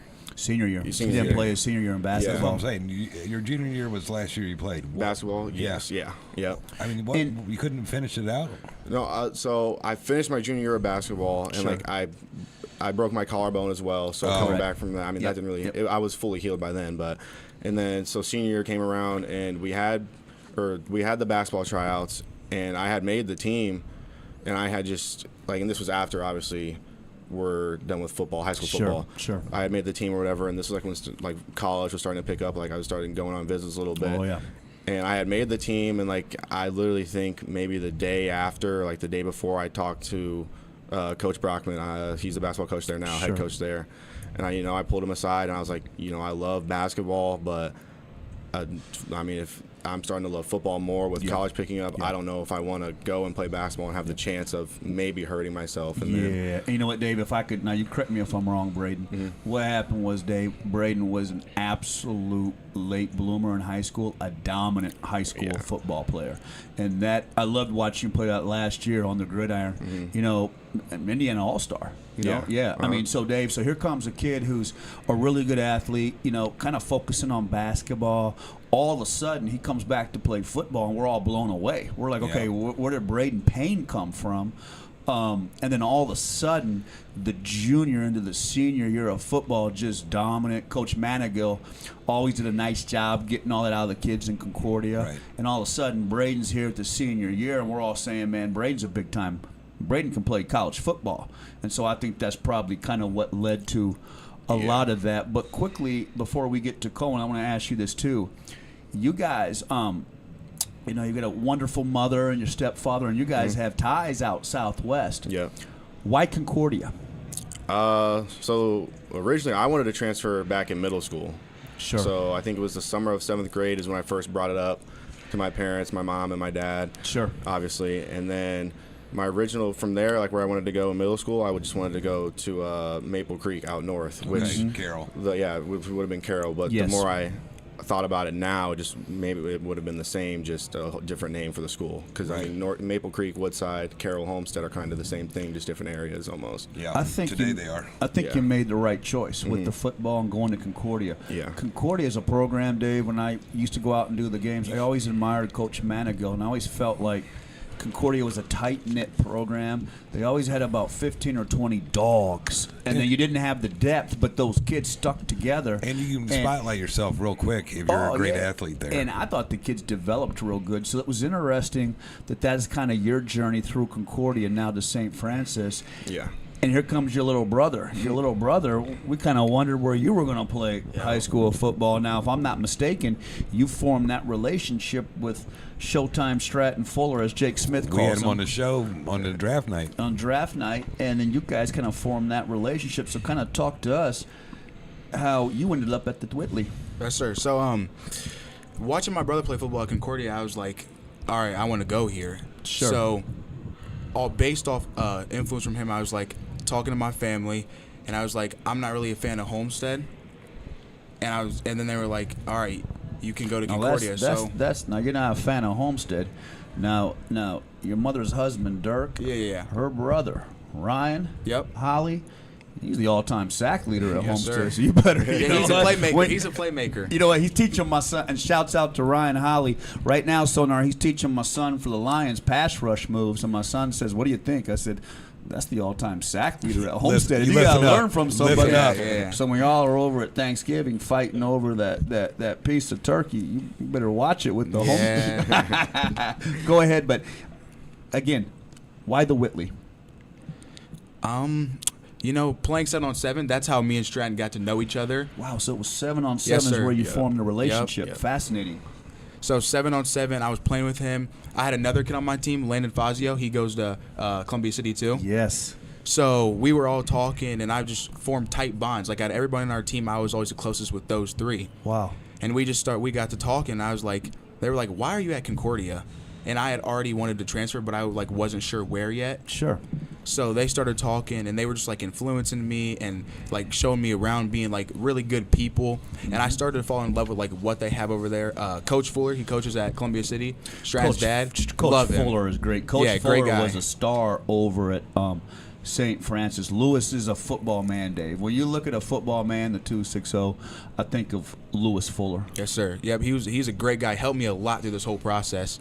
And just being around them, being around his family, talking to Coach Fox, it just really influenced me and made me love the program and made me Joe, want to you go say play football man. He's a great man. He is a great man. When we had him on that show, you could just tell he's a really good, solid guy. And correct me if I'm wrong, I really like Coach Fox too, but with like Lewis, I feel like when you guys are out there playing, man, you guys play harder for Lewis, man. There's just a lot of respect there. Yep. When you look over at the sideline, man, there's a Lewis Fuller.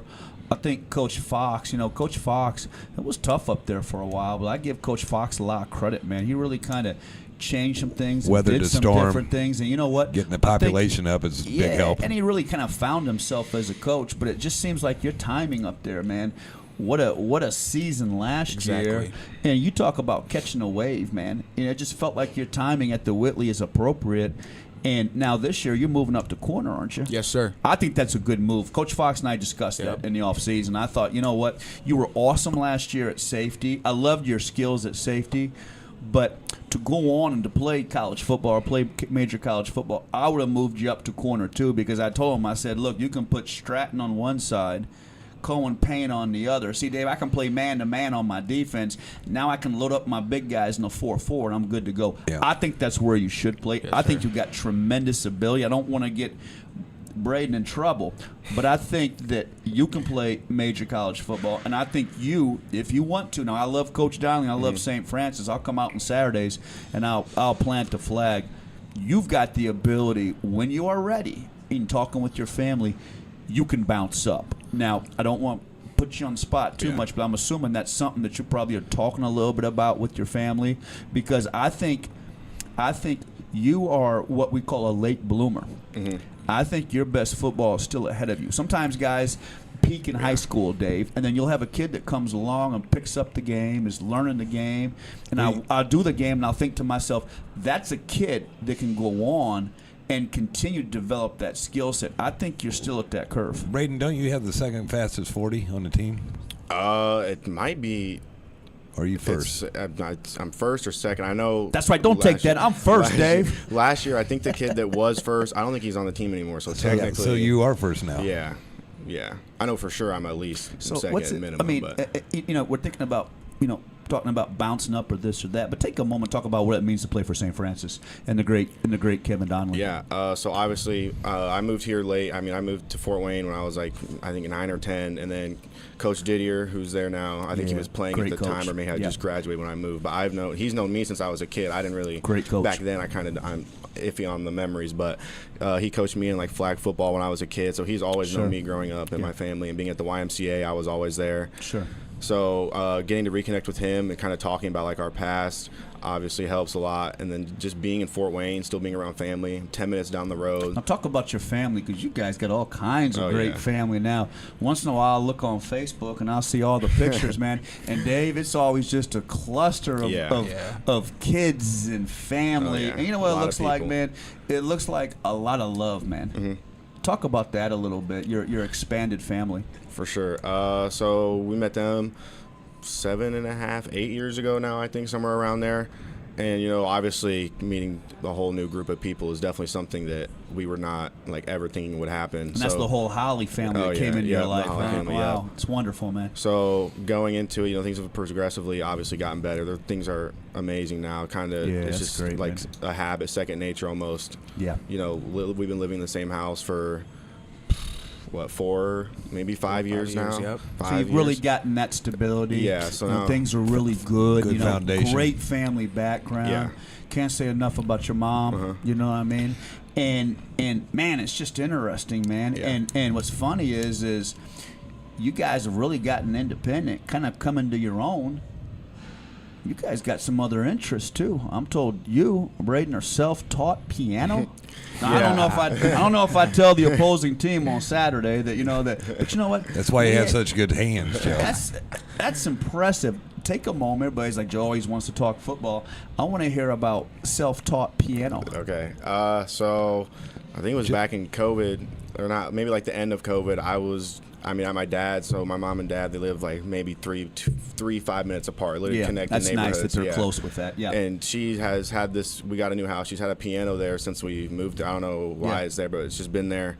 And I was at my dad's. I was like, I'm bored. I asked my mom, was the door unlocked? Because my mom and grandpa obviously have always been musical people. Yeah, they do have I think I knew that. Your mom and your grandfather had a musical background, huh? Yeah, my mom could play the piano, everything. Grandpa was in a band, could sing, guitar, Let's go for Grandpa. Yeah. Shouts out to Grandpa, right? Yes, sir. So I was like, one day, I was bored. I was like, I'm just going to do something new. I looked up a piano tutorial on YouTube and just literally watched it, started doing it. I mean, I can't do it by myself. I'm not perfect, obviously, but there's one or two songs I can do. So when I was a kid, my mom made me and my brother both take piano.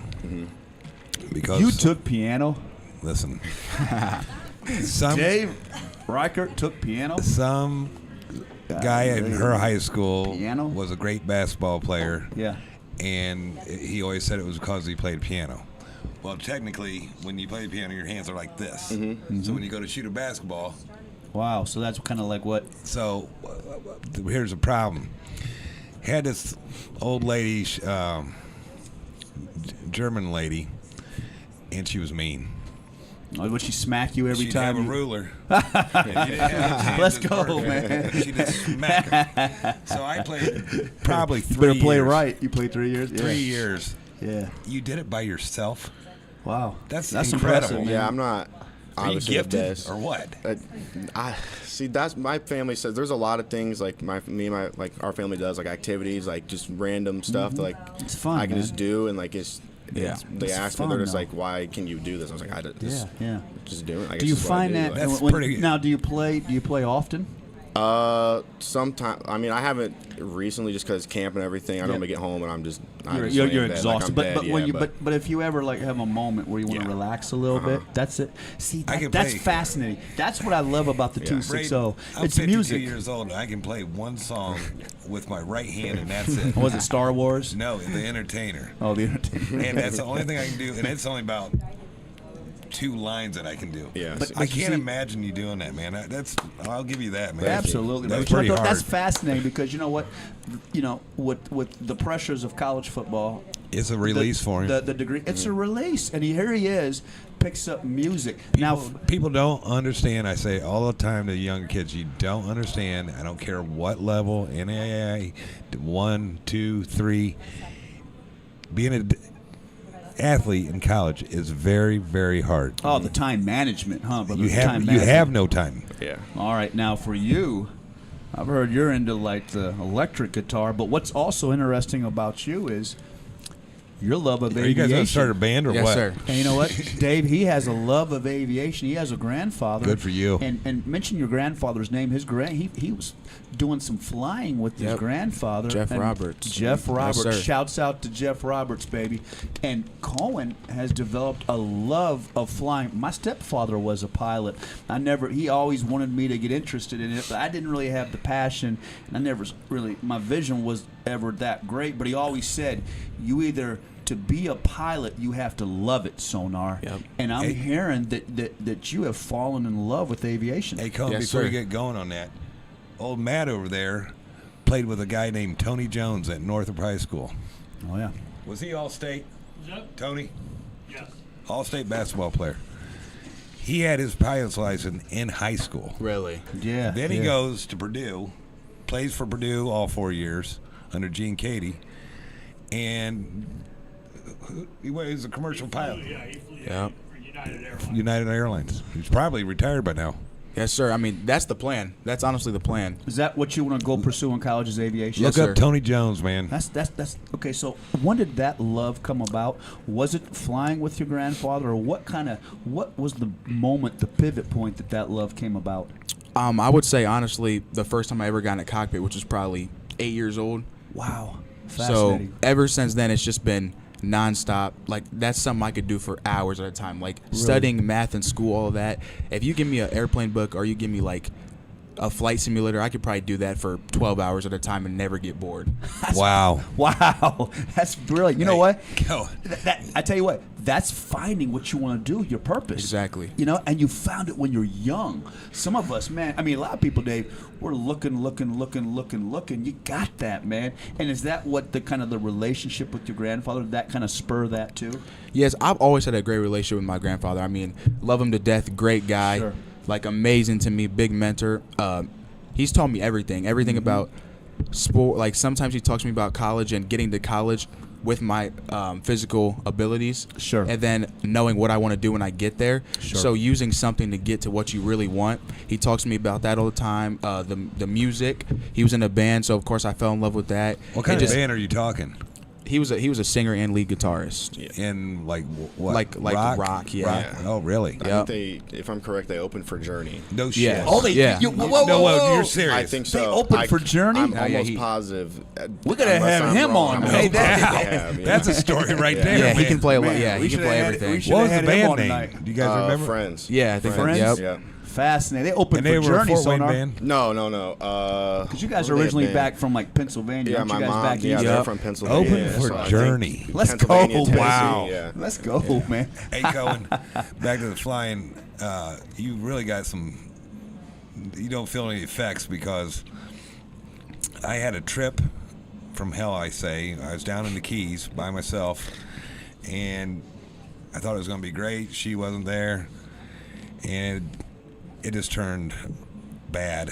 Well, go to get on the plane to come home, ready to come home. Get off. They make us get off. Found bolts underneath the wing. So I'm like, well, dude, I want to go home, man. So this pilot looks at me, and it was probably a 10-seater. It wasn't very many. What they call a little pond jumper. And he goes, "You're sitting with me." I go, "No, I'm not." He goes, "Yeah, you are." I go, "Why?" He goes, "You're the youngest." So I sat in this cockpit. You're the youngest. Yeah. That means, like, what, I'm going to take over? You're surrounded in the cockpit, Right. and I'm just looking, I'm like, if I touch that, that could be bad. Touch that, it could be bad. I sat there like this the whole freaking way from Key West to Fort Lauderdale. Really? And I'm cramping up. And I'm like, dude, you can't move. You got to take the cramp. I mean, being a pilot, it's not easy. Yeah, it's not. I mean, you got to love it. Like my grandfather said, you got to love it, for sure. How many years did he fly? He's been flying since, I think he got his pilot's license around. So he has it's just for his own personal. Yes, yeah, and he builds aircraft too. So Oh, he's built- really? Yeah. Wow. So he's built around Impressive. like 3. Wow, that's Wow. impressive, man. That's impressive. Yep. Good for him, man. Opens for Journey, builds planes, got his key. How you like he's that? a You guy. have the Payne brothers on, two of the fiercest defensive backs and hitters in the 260 area, and we find out their grandfather opened for Journey. Now that's content. That's okay? the whole point of the show, man. That's That's what this show content, is so- about. We're not just about X's and O's. We want stories. And that's a Right. great story right there, man. That's a great story. So I'll tell you what, we're going to take a quick break here. But on the other half, I want to talk a little more about football. What's it like, man, when you guys are, for you, Braden, I mean, you've started the last couple of years for St. Francis. Cohen, you've just exploded on the scene. I want to hear what it's like when the Payne brothers line up between the stripes, baby. So coming up next, sometimes they bring the pain, Dave. That's right. We got the Payne brothers on the 260, and we're going to hear about some of that That's the work name they of the putting band in right there, man. on The the Payne gridiron. brothers. Up next on the 260.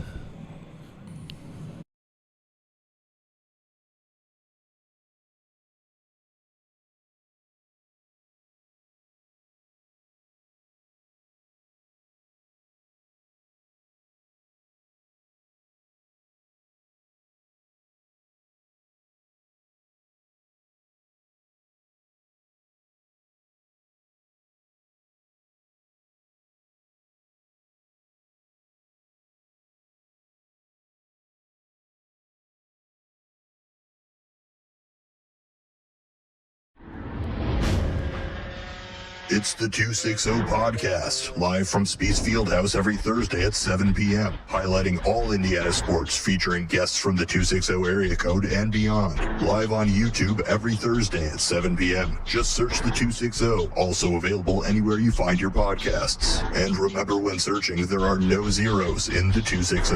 It's the 260 Podcast, live from Spees Fieldhouse every Thursday at 7 p.m.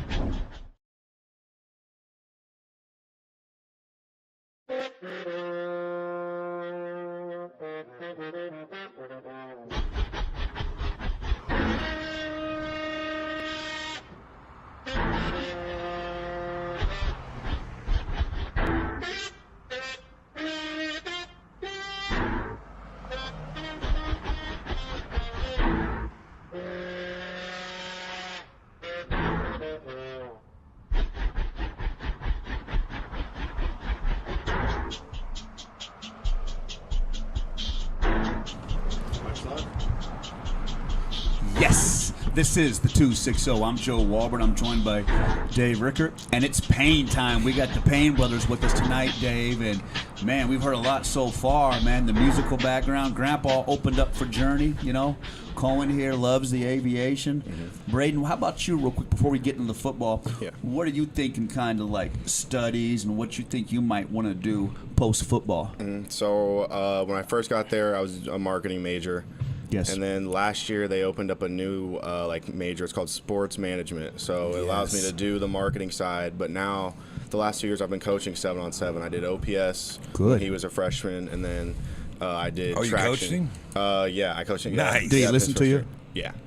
I coached him with Stratton and That's great. Stratton, all those so boys. sports, some more of the sports management. Yeah.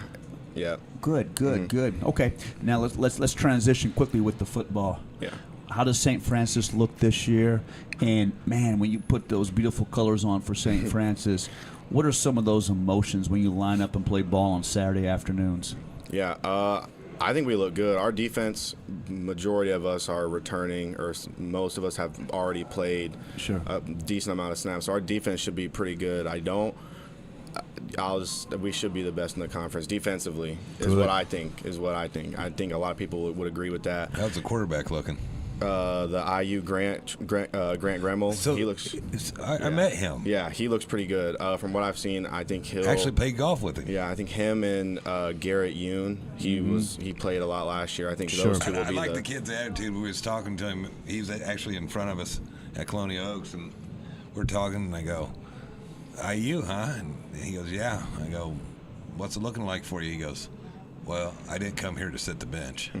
Wow. I like that attitude, man. That's what you want. You almost need and speak to that, Braden, you almost need a little swagger at that position, don't you? 100%. I think he'll be good for us. I think he's definitely going to – it's between him and Garrett Yoon, like I said. I don't know. It's been tough between practices. They both look really good. They both have their strengths. Sure. So I don't know which one of them will get the start yet. I'm not 100%. But I think either way, between those two, we should be in good hands offensively. How tough was that jump from – Concordia, and you were a dominant high school football player. How tough was the jump for Concordia then to be able to play college football?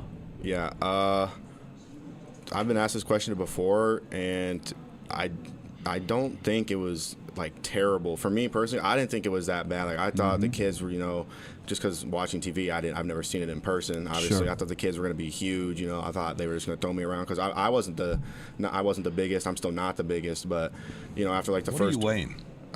Right now, like 179. When I came in, I look bigger. Yeah, when I came in, I was probably like 155, 160 maybe. So I see about 185. Yeah, that's what I want to get up to and just sit there. But when I came in, people didn't think I was a corner until everybody stands up. They tell you what position. My position coach, the first time he saw me, thought I was a kicker actually. So you're like, look at me now, starting baby. Is what he told me. But after like the first week or two, and in practice, going through the camps and whatnot, I got comfortable. And then we had like upperclassman who was hurt. I think his ankle or foot was broken, one of the two. So getting that start. My freshman year, like the very first game was huge and like building confidence and, getting used to what I'm going to see for the next 4 years. So how'd you feel that day when you went out for that first college start as a freshman? What were you thinking? What were the emotions? Did you feel like, hey, man, I got this? You know what, man, I played in the 260. Yeah. My last name is Payne. I got this, know? I mean, did you kind of feel like that? Or did you feel like, man, I'm a little nervous? Or what were some of those emotions that day? Because I remember that. You slid in there and really didn't have a problem sliding right in. Yeah.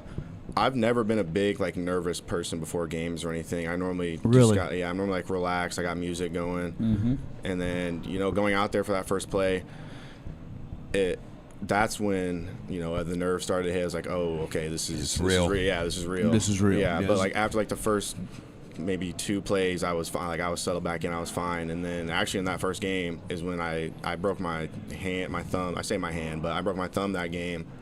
And then I didn't really do the best. I don't think I let up a touchdown right after that. And then I dropped a pick because my thumb was broke and I didn't go out. So, but yeah, I mean, that freshman year after that was just really building confidence and just getting settled into the environment I'm going to be in for the next couple of years. So, yeah, I think your footwork and your ability and the field recognition is really something you're really strong with.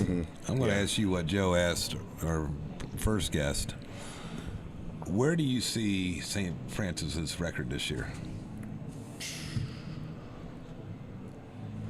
I only have us realistically maybe losing 2 games. That's good. You're solid if I could help you too with that. Yeah. Defensively, I put you up against anybody. Yeah. Got dogs on the defensive side, Dave. Loaded on defense. Question is, the quarterback play just needs to be consistent, in my opinion. And I think if the quarterback play is consistent, the sky's the limit. Because you always got running backs. And they got great coaches over there, but you've always got the skill set. You just need the consistent quarterback play. And what I mean with the consistent quarterback play, when your defense is that good, you just can't turn the ball over. Would you agree? If you don't put the defense in a hole, and you don't have to score all the time, but you don't need to gamble and make mistakes because defense needs this rest. Yeah. Correct. That's kind of what I see. They cannot be on the field all day long. Yeah. All right, now let's talk about the Whitley. CC, the Whitley. What a season last year, huh? And I tell you what, now here you come, senior year. Got a pick last week against Churubusco. Yes, what's that place in Churubusco that has the tenderloins, Dave? Magic Wand? The Magic Wand. Yeah, after that win, man. That's our spot. I was wondering, after that win and that pick, Sonar, hey, tell him, Brummy.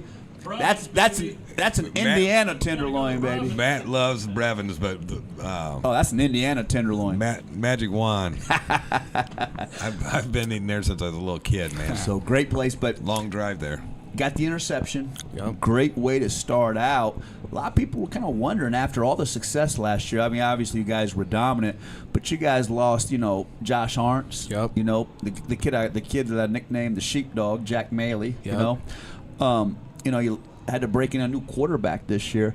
You guys lost a lot of guys last year, so we all were kind of curious to see, does the Whitley rebuild or do they reload? Talk a little bit about, leading up to the first game. And I don't think you guys have a real big senior class. Yeah. But you seem to be very close-knit, and it seems like after last year, man, the pride and the fire is back in the Whitley. Yes, sir. We all just have this attitude that no matter what they say, we're going to prove them wrong. That's for the whole team out there. We're tight-knit. We practice hard. We play hard. Even though we lost some seniors, we're not worried about that. We're worried about getting what we have to do right now. Yeah, yes, that's sir. right. We're worried about getting it done. Don't worry about last year. We're worried about exactly. right now. Now, your brother is so cool, calm, collective, just seems so laid back, just kind of rolls with things. I think that's something that's a real strength of his game. What about you, man? I mean, are you the same way? You don't feel that nervousness, or you have that same quiet strength that your brother has? I would say for me, I definitely play with a little more. I just play with a little more like attitude, I guess. Not in a bad way, but I'm just not as quiet But I don't cerebral. Get him. I don't really get nervous before games. I just get locked in. Like I just say to myself, "This is what I've trained for." Sure. So the footwork, the eye focus, the huddle, the film, all of that, put that into play. And there's really nothing to be nervous about. Just do what you know how to do. So you feel like the preparation. That's the difference between, and you guys can speak to this, right? CJ, that's the difference between football now than football 10, 15, 20, 30 years ago. The huddle, the preparation, the off season. You guys just seem so dialed in, man, and disciplined that when the games do come on Friday night, you guys seem, real stable with what you can do and understanding scheme and knowing what your responsibilities are, huh? For sure. Now, what's it like, man, to play for the Whitley? Because last year, man, the people, man, when they got high at the end, that Norwell Columbia City game, that was fantastic. It feels like the spark is back in the Whitley. Man, what's it like to play in front of all those people? Do you really feed off that energy of the fans? For sure. I would say 100%. Completely different environment coming from playing a game at Concordia and then coming to Columbia City. It was different. The first game I ever got out there, and I'm walking out, and I get out there because my first year I played safety when I came here last year. Sure, I know you did. So I loved you. You know what? I loved you at safety, man. I was yes, sir. That's I appreciate my dog. that. That's my dog at safety. I appreciate that. Yes, sir. So when I'm back there, of course, because safety's further back than everybody, that was like the first like legitimate moment I looked in the stands and said, "Wow, like this is a lot of people. Like I'm playing for a crowd." Yeah. And I think that just got me hyped. Like the student section, everybody. It's like a community out there. The whole town comes. No matter if you have a son playing, just no matter like even people that don't have anybody in Columbia City. Actually, it's just a whole community, and they all come and they all support. They all be loud. It's really nice out there. I like the community a lot. I've been saying to Joe for since I've known him, Columbia City is just like Carroll.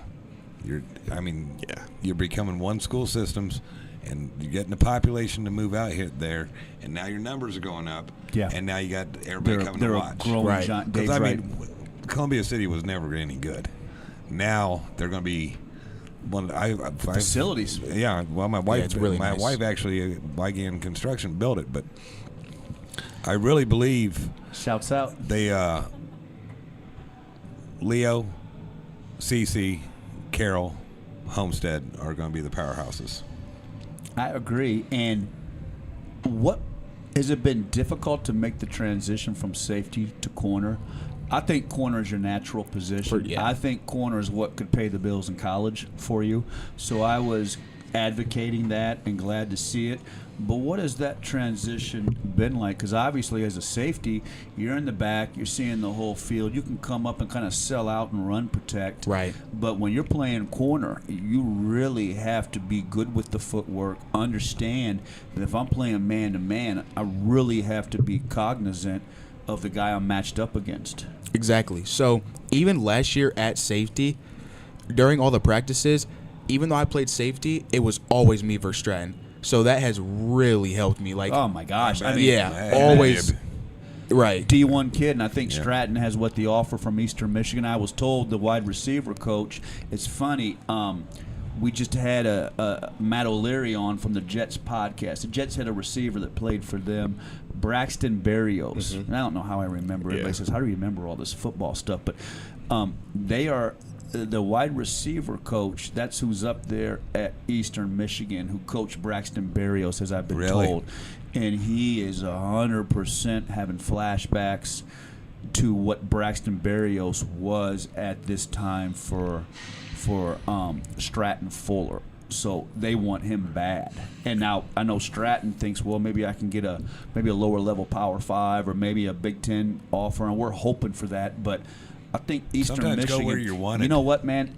And you know what I love about Stratton, man? And you know this better than anybody. If you match up against him, that little move he makes on that, like when you get down to the goal line, you see him catch those touchdown passes. It's that little Julian Edelman, that little wiggle. Yeah. Just that little wiggle always creates enough separation. Always. But man, what a guy to go up against every day. For How sure. much has that helped your game?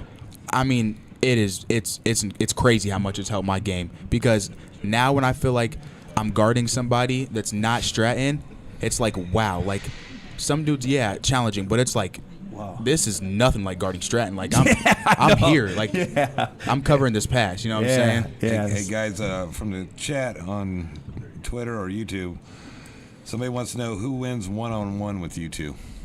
I mean, It just depends we're what both it corners. is. You know what I'm saying? It depends what it is. In high Let's school, say a game I of basketball. Who's me. going to win? Me. He didn't even hesitate. He didn't even hesitate. He didn't even hesitate. That was very confident. A game of checkers. Me.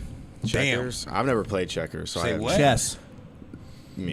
No. I played chess in middle school. We had like a chess class.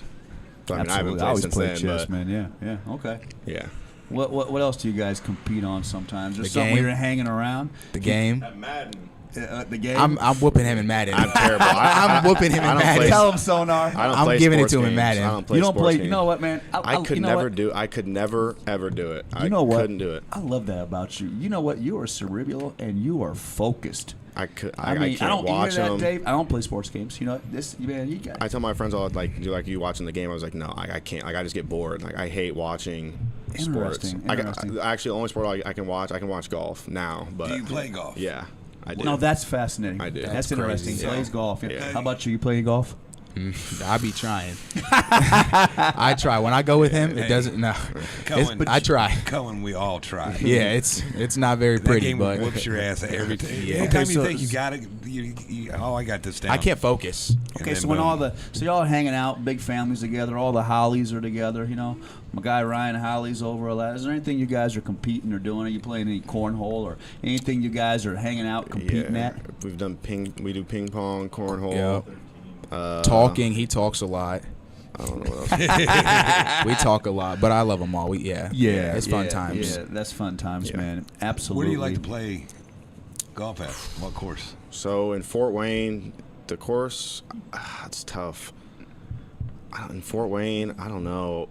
I go to McMillan a lot just because it's super cheap. I guess It's where you it's play. $24. I mean, I can get it done in probably 2 hours. So, but in Michigan, I got a couple buddies who live in Holland, Michigan. Oh. And I go up there a lot. There's a course I played last time I was up there called the Links, and then there's another course called the Ravines. Yeah. It's a Arnold Palmer course that So we you're played. talking big dollar courses. Yeah, I mean we've only played those like they're like a once in a blue moon. Yeah, those are those aren't expensive. every day. Yeah, but those are the two nicest courses I think I've been Those on. ain't McMillan. Yeah, no, yeah, no. Now, when you're wearing the colors of St. Francis and playing on a Saturday afternoon, Braden, what's that mean to you, Cohen? You go out there and see your big brother just balling. What does that mean to you, pride-wise, and obviously for the family, but also from a football standpoint, to see your brother just showing out? I mean, it makes me proud. Like, it's inspirational, honestly. That's the best way I can describe it. It just makes me want to be like the reason I wanted to start playing corner, I wanted to focus on DB more, because I've always been like a shorter, kind of like stubbier guy until I just grew out of nowhere. Yeah, So a I big growth spurt, huh? Right. I started to watch him play DB, and I was like this is inspiring. I want to do this. It's beautiful. So Yeah. it just, anytime somebody asks me about him or anything like that, I just tell them like I look up to him, like his footwork, the way he trains, the way he carries himself on the field. I look up to all of it. From a emotional standpoint, that's your brother. How much does he mean to you? A lot, man. Yeah. For sure, a lot. Beautiful relationship. Now, Braden, you're the big brother. You kind of led the way. Yeah. Man, what was it like? We're out there calling the Whitley games last year, and it was hype. And your brother doing the games for Summit City, and your brother's just blowing up to this player. I just loved watching him play in the safety position. What would that mean to you, man? Here you are, kind of blazing the path. What's it mean to see your brother kind of just picking up that same path and having success? Yeah. I mean, I knew it was always going to, like, at some point somebody was going to be better than me. I don't know if it could be him, it could be my sister, but my sister's a basketball player, but And we're going to get to her next, okay? yeah. But yeah, seeing those two, just do their own thing in their own sports and, their own way, their own attitudes, they carry themselves differently, obviously, than I do. So seeing them do that, it was cool to see, like, they take some things from me, but they have their own spin on other things. So seeing that, it was cool to see, and obviously being the big brother and having, the three stepsisters now. So Yeah, you guys got the wide, big family. It's a beautiful Brady thing. bunch. Yeah, talk about your younger sister, though, about, now she's just over at Homestead now, Yeah. and she's kind of coming to her own Yeah. as an athlete, too, isn't she? Give us her name and tell us a little bit about her. Yeah, so her name's Eiley. She's a freshman. She's a freshman now. They started school. Yeah, they started school. Yeah, It's hard to believe she's a freshman, huh? Yeah. But yeah, she's always been a basketball player. I mean, she's played like other sports. Like we all have. We've all played multiple sports. She did softball. She did soccer at one point, volleyball even. Sure. But yeah, she's definitely going to focus on basketball 100%. And, I get it all the time. My mom says it. I mean, everybody says it. Somebody or one of the younger siblings has to be better than the oldest, and people say it's going to be her. Yeah. And, me being, I'm competitive, I always tell them no. But, I think it will. I think she'll be one of the better, if not the best, athletes out of all of us. So. Well, it's a beautiful thing because you're a role model. You're leading the way now. That's why I don't have a problem with it. So, Exactly. yeah. Now, kind of looking forward, excuse me, for you college-wise, and I'm going to get here back to Braden in a second, but talk to me what you're thinking about. What kind of schools are you hearing from? I mean, I think you are like your brother, I think you're kind of a late blooming prospect. Right. And I'm big on, I think you could play major college football. You have all the elements, but what are some of the schools, are some schools talking to you? Are you kind of interested in some schools? And obviously you want to drive that aviation program, which Yep. is beautiful, so that has to be in your plans too. But what are some of the schools looking at you, and what are some of your thoughts right now? Well, of course, St. Francis. I'm sure you know. Of course. Not Trine. St. Francis. Yeah. What a package that would be. I know they want you. Trine's a great school. Yep. Who else? Taylor. A couple MAC schools. I've been to Valpo, Ball State. Talked to them a little would be bit. great, too. I think Bowling Green, too, would be. Bowling Green, yeah, them too. I Have really. you looked at any schools that have aviation? Western Michigan. So they do have it. They have a really good program. Yeah, really don't good they? one. In Yeah, fact, that, isn't that where my niece's now new husband? That's where he went to school. Yeah. And he's flying now for, I think, Delta. I think. Yep. So that'd be a great choice for you to land that. Right. I think the more tape you lay down, the more you play, the more anybody can market you out there, it's going to come. Right. Because the skill set and the levels there. And it's the thing that if I'm a college recruiter, one of the positions, 2 positions I really focus on in college. Obviously, if I'm a college, I got to develop a quarterback. But nowadays, the game is such a passing game, and you know this, Braden. Yeah. I'm looking for long-rangey corners that are athletic, and you got that, Cohen.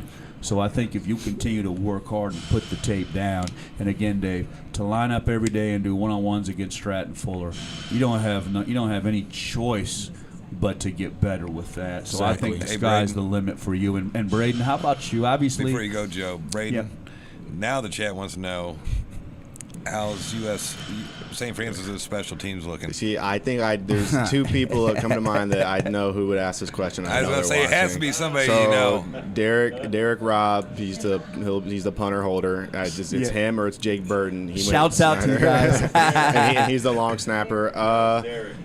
It was. I figured, give Derek, yeah. hey Derek Robb, see you, baby. Give Derek some love. Now, give Derek the proper respect, Braden, and talk some special teams, man. They're going to be good. I mean, obviously, I don't watch them as much in practice because they offer their own thing, but I think they'll be good. Last year, I had fun. I was like the gunner or whatever on punt. I had a blast doing that. Blast doing it. I think I'm going to be a returner this year, so I'm looking forward to that too. But yeah, I think our special teams will be. It should give us an extra boost on the field if we need like a turnover or something like that. So, or a big play. The chat says, Derek says, the earth is covered by 30% water. The other, or 70% water, the other 30% is covered by Payne and USF. That's great. I see you, so Derek. dumb. Somebody Derek should be on here with us. Somebody He did loves that it. He's a a couple great years guy. ago on Kiermaier, Joe. They put that out on him. I was like, I'm going to make a shirt that says that. Man, but shouts out to Derek, man. Yeah. But take a moment for both of you. First with you, Braden. Man, what's it mean, the brotherhood, to play college football with these guys? And I mean, talk about, obviously the games and the intensity, but talk about the relation standpoint of playing with your brothers in college like that. Yeah, it's super fun. Coming in my freshman year, I knew a couple. I kept ties with some Homestead kids, but when I left, there were still kids I talked to. Yeah. So I knew a majority of the kids. And then making more bonds in my position group, and then the specialists, getting to know them. There was a couple kids like I met right away that I became friends with. I still talk to this day. Luke Owens, Yeah. he was a corner. He graduated. Damon Hunter, another great corner we had, played with him too. He graduated. I still talk to them. I worked with Damon over the summer for a job, and then there's people I feel like I can go to if I ever need something, or if I ever just want to go do something fun, hang out, play the game. I know there's a couple kids that I can talk to and then there's obviously kids I'm super close with, but I feel like I can text anybody on the team if I really needed something. Hey, Joe. So, Yeah. It's game day tomorrow. We need to get to rapid fire. I know, we're going to get this rapid fire. So I got one more question because, Coach Fox will kick my butt if I keep you out too long. Obviously, you're close with Stratton. You mentioned Landon. A little smaller senior class, but a gifted senior class. Right. What's it mean to you, man, to put the colors on Friday night with the Whitley and look across that locker room with your brothers that you're going to go play ball with? What do those relationships mean to you, man? I mean, it obviously means a lot because they welcomed me in. Only coming last year and how they treat me, it just means a lot because I really feel love there. I would say this year the strongest relationship I built was with my guy, Caden Strove. He's the running back this year. Sure. So when I put the pads on, I mean, it's just we're all a family. So that's really what I'm doing it for. You say you do it for family, like I do it for Braden, I do it for my mom, do it for my dad, all of them. But I also do it for the family at Whitley. So whenever we get out there and we put the pads on and it's time to go, we always got each other. And I think that's kind of we're about to get to the rapid fire where, Sonar's lovely wife put together this idea. We're going to ask you guys kind of quick questions, quick answers. Denise helps us put those questions together. But I think the journey, that's kind of the journey for you guys. Every time we do a podcast, we kind of seek to see what is the guest, what's the journey. I think the journey for you guys is, it has been family, but it's family in a sense of family has changed a lot, and you guys have gained a lot from that. Not only your family, with your stepfather and all the Hollies, and then obviously your mom, and obviously your father and his side, but also the family of going to different schools. You go to Concordia, you end up out at Columbia City. So what's interesting about your journey is not only you guys fabulous football players, I can't say enough about you, but your life has also come about as a journey with the people that have come into your life, and whether it was some adversity that led to such great gifts of people in your life, whether it be your family or finding your way out to Columbia City, or Braden, you playing for Concordia, ultimately on to St. Francis. So as we kind of dive into the questions here, Dave, I think that's the biggest thing with the Payne brothers. Obviously, tremendous football players. If I had to pick a team of defensive players and defensive backs, these are the guys that I would take, Dave. But I think their journey in their life and finding that independence has really been interesting. What I liked out of them is, number one, they have other interests. I mean, yes, we want you to be focused on your game, but right off the bat, when I was telling you about Tony Jones, you go, that's my plan. So that was awesome to hear from a young man like yourself, right, that you already know what you want to do. They're well raised, well done. Football is a vehicle to get to where you want to be. I can look at Braden and look at him, and he is cerebral. I know he's going to have a plan. He talks about marketing, sports marketing. I see actually a coach myself. A coach, or I could see you being a CEO of a Fortune 500 company. The way you carry yourself, the way you analyze situations, you're very calm, you're very measured, you're very well thought out. Bro, you could run a major company.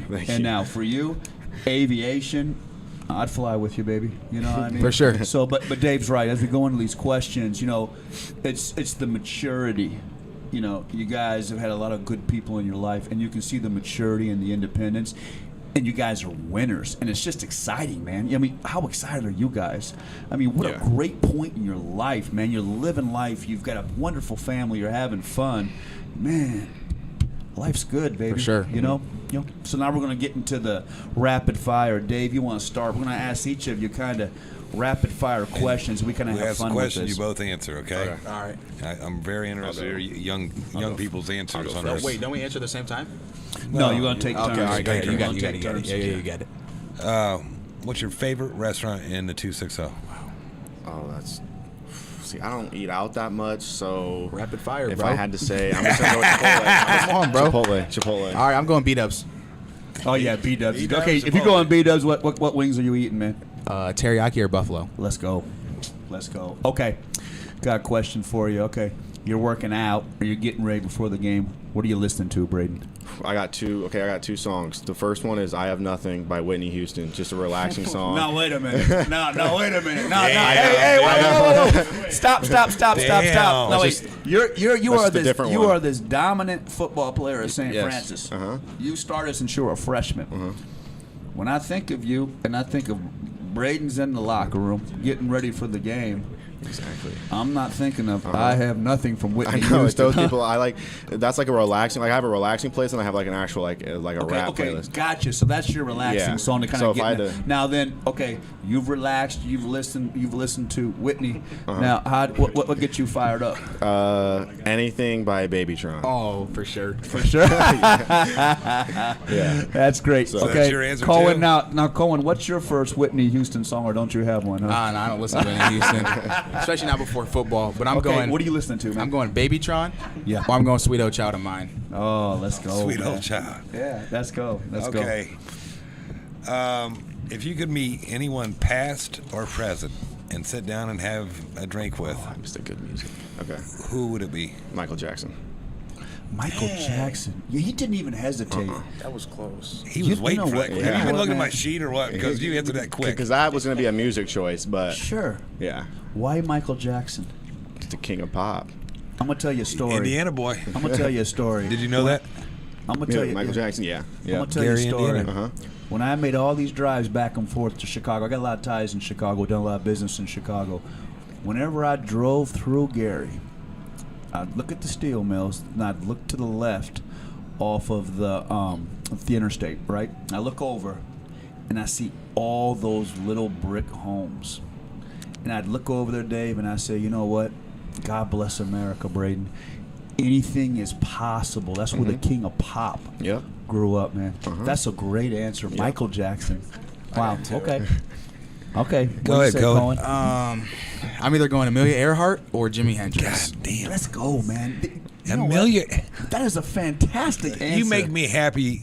I got to tell you, man. You know what? You I really have make now, me happy. You know what? Sometimes we sit around us old guys and we bitch about the youth a little Yeah, bit. that's where I was going, Like, Joe. You know what? You know These what? two kids- these days. These you two know, kids are making me really happy. I am really. You know what? The future's bright, man. That's a great answer. I didn't hear Okay, your second okay. answer. Who was Jimi the Hendrix. Jimi Hendrix. Jesus. Two tremendous answers. Okay. Wow. Tell me a little bit about why Amelia Earhart. I just want to talk to her. Like I want to know what it was like. Yeah. Yeah, just also to have the guts to just fly off, man. I mean, think To about just fly that. at all at that time period, being her is just crazy to me. Being a woman in that And time just period. doing it, man. And just having the guts with the machinery being so. Exactly. Yeah. Wow, Amelia Earhart. That's fantastic, man. That's fantastic, man. One more, Joe.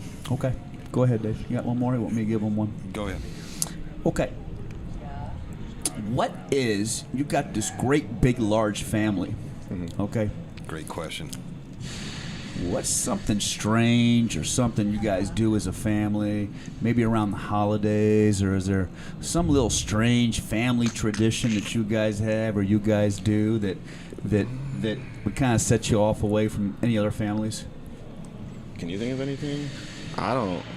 I mean, I really don't have. I mean, we just take a lot of pictures. That's the best. That's the first thing that came to Yeah. mind. Okay, well, you know what? my. All right, Hey, so that's a great something- one. Okay, pictures, man. That's the So first tell thing us that came to about mind. that, man. Just Whole camera roll. yeah. And talk about that, man. You guys, the family, always seem to have pictures and capture the moments. And you guys do a lot together as family too, don't you? Yeah. Yeah. And you know what? That's a great way to end the podcast. So I'm going to have you do one more thing when you talk about family. You're each going to get your turn. I want you to look in that camera, and I want you to tell everybody how much your beautiful mother means to you. Yeah, she asked for this. Nah, she didn't ask for it. You go first, I just know how much your mother means to you guys, and what you guys mean to her. So I want you to look in that camera, and Cohen, I'm going to actually have you go first this time. I want you to, as we finish up here, you look in that camera, and Just I want mom you or to- dad or just mom?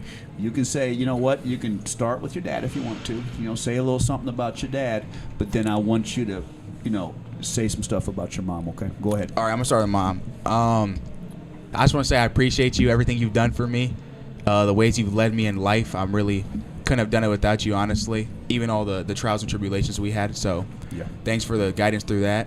And then for my dad, I would just same thing. Thank you. Like, Sure. Of course, always got disagreements, but I mean, ultimately, he's made me the man I am. Sometimes too. Sure. Learned a lot from him, but yeah, appreciate both of them for sure. That's beautiful. That's beautiful. Top that. Top that, Braden. Kind of to piggyback off what he said, to be honest, having, not everybody's fortunate enough to have both parents and then a bonus parent in their lives as well. Sure. So I love that having- bonus parents, yeah. man. I love that. So, I mean, obviously having all three of them, having my dad I can go to if I need something, Sure. sports related, anything, help with that, want to train, want to get better, he's Yep, helped me exactly. become the athlete I am. He's coached me since I was a kid. Sure. Putting me through training and some stuff like that. And then mom, more of like the more, I wouldn't say soft side, but like emotional side is someone I can talk to about that. So being able to have like their own different categories, but they can also talk about the same thing if they wanted to. But Sure, having that made it a lot easier to go through growing up, and then making decisions. It's So. beautiful the love your mother has had for you boys, and God bless the Hollies. Again, shouts out to Ryan Holly. He's teaching my son pass rush moves. I love it, man. And you know what? I just love the journey, Dave. This is a journey where, with the Payne brothers, new people have come into their lives, and they've gone to new programs, and it just seems like you guys have flourished, and it's exciting, Dave. It really is exciting. Well, they're easy to like. That's number one. And I really want to thank you for coming on tonight. Thanks for having us. Yeah, thank you guys. It's a pleasure. You know what? Go and get home, get a W tomorrow. Yeah, sure, get a W. for sure. I don't want to keep Yeah. you out too long. And again, Dave, Braden Payne and Cohen Payne, two names spoken with pride and will always be spoken with pride in the 260. Dave, thank you again for putting the show together. Sonar, the greatest nickname from Chicago to Fort Wayne. Go Navy for Sonar. Thank you, Matt O'Leary. Thank you. Matt O'Leary, Brummy, everybody, Denise, Charlene. Yeah, Denise is Thank screaming, you. go CC, everybody. And we want to, again, thank you. And you know what? The 260 is proud of both of you. And Dave, we are the 260.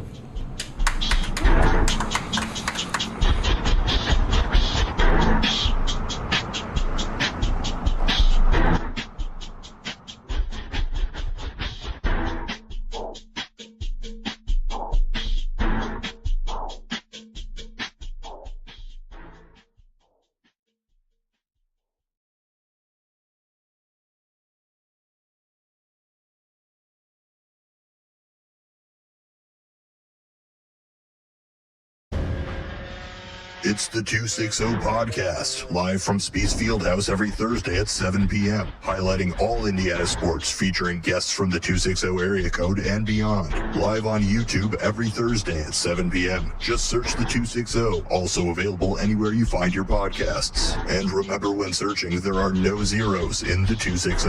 It's the 260 Podcast, live from Spees Fieldhouse every Thursday at 7 p.m.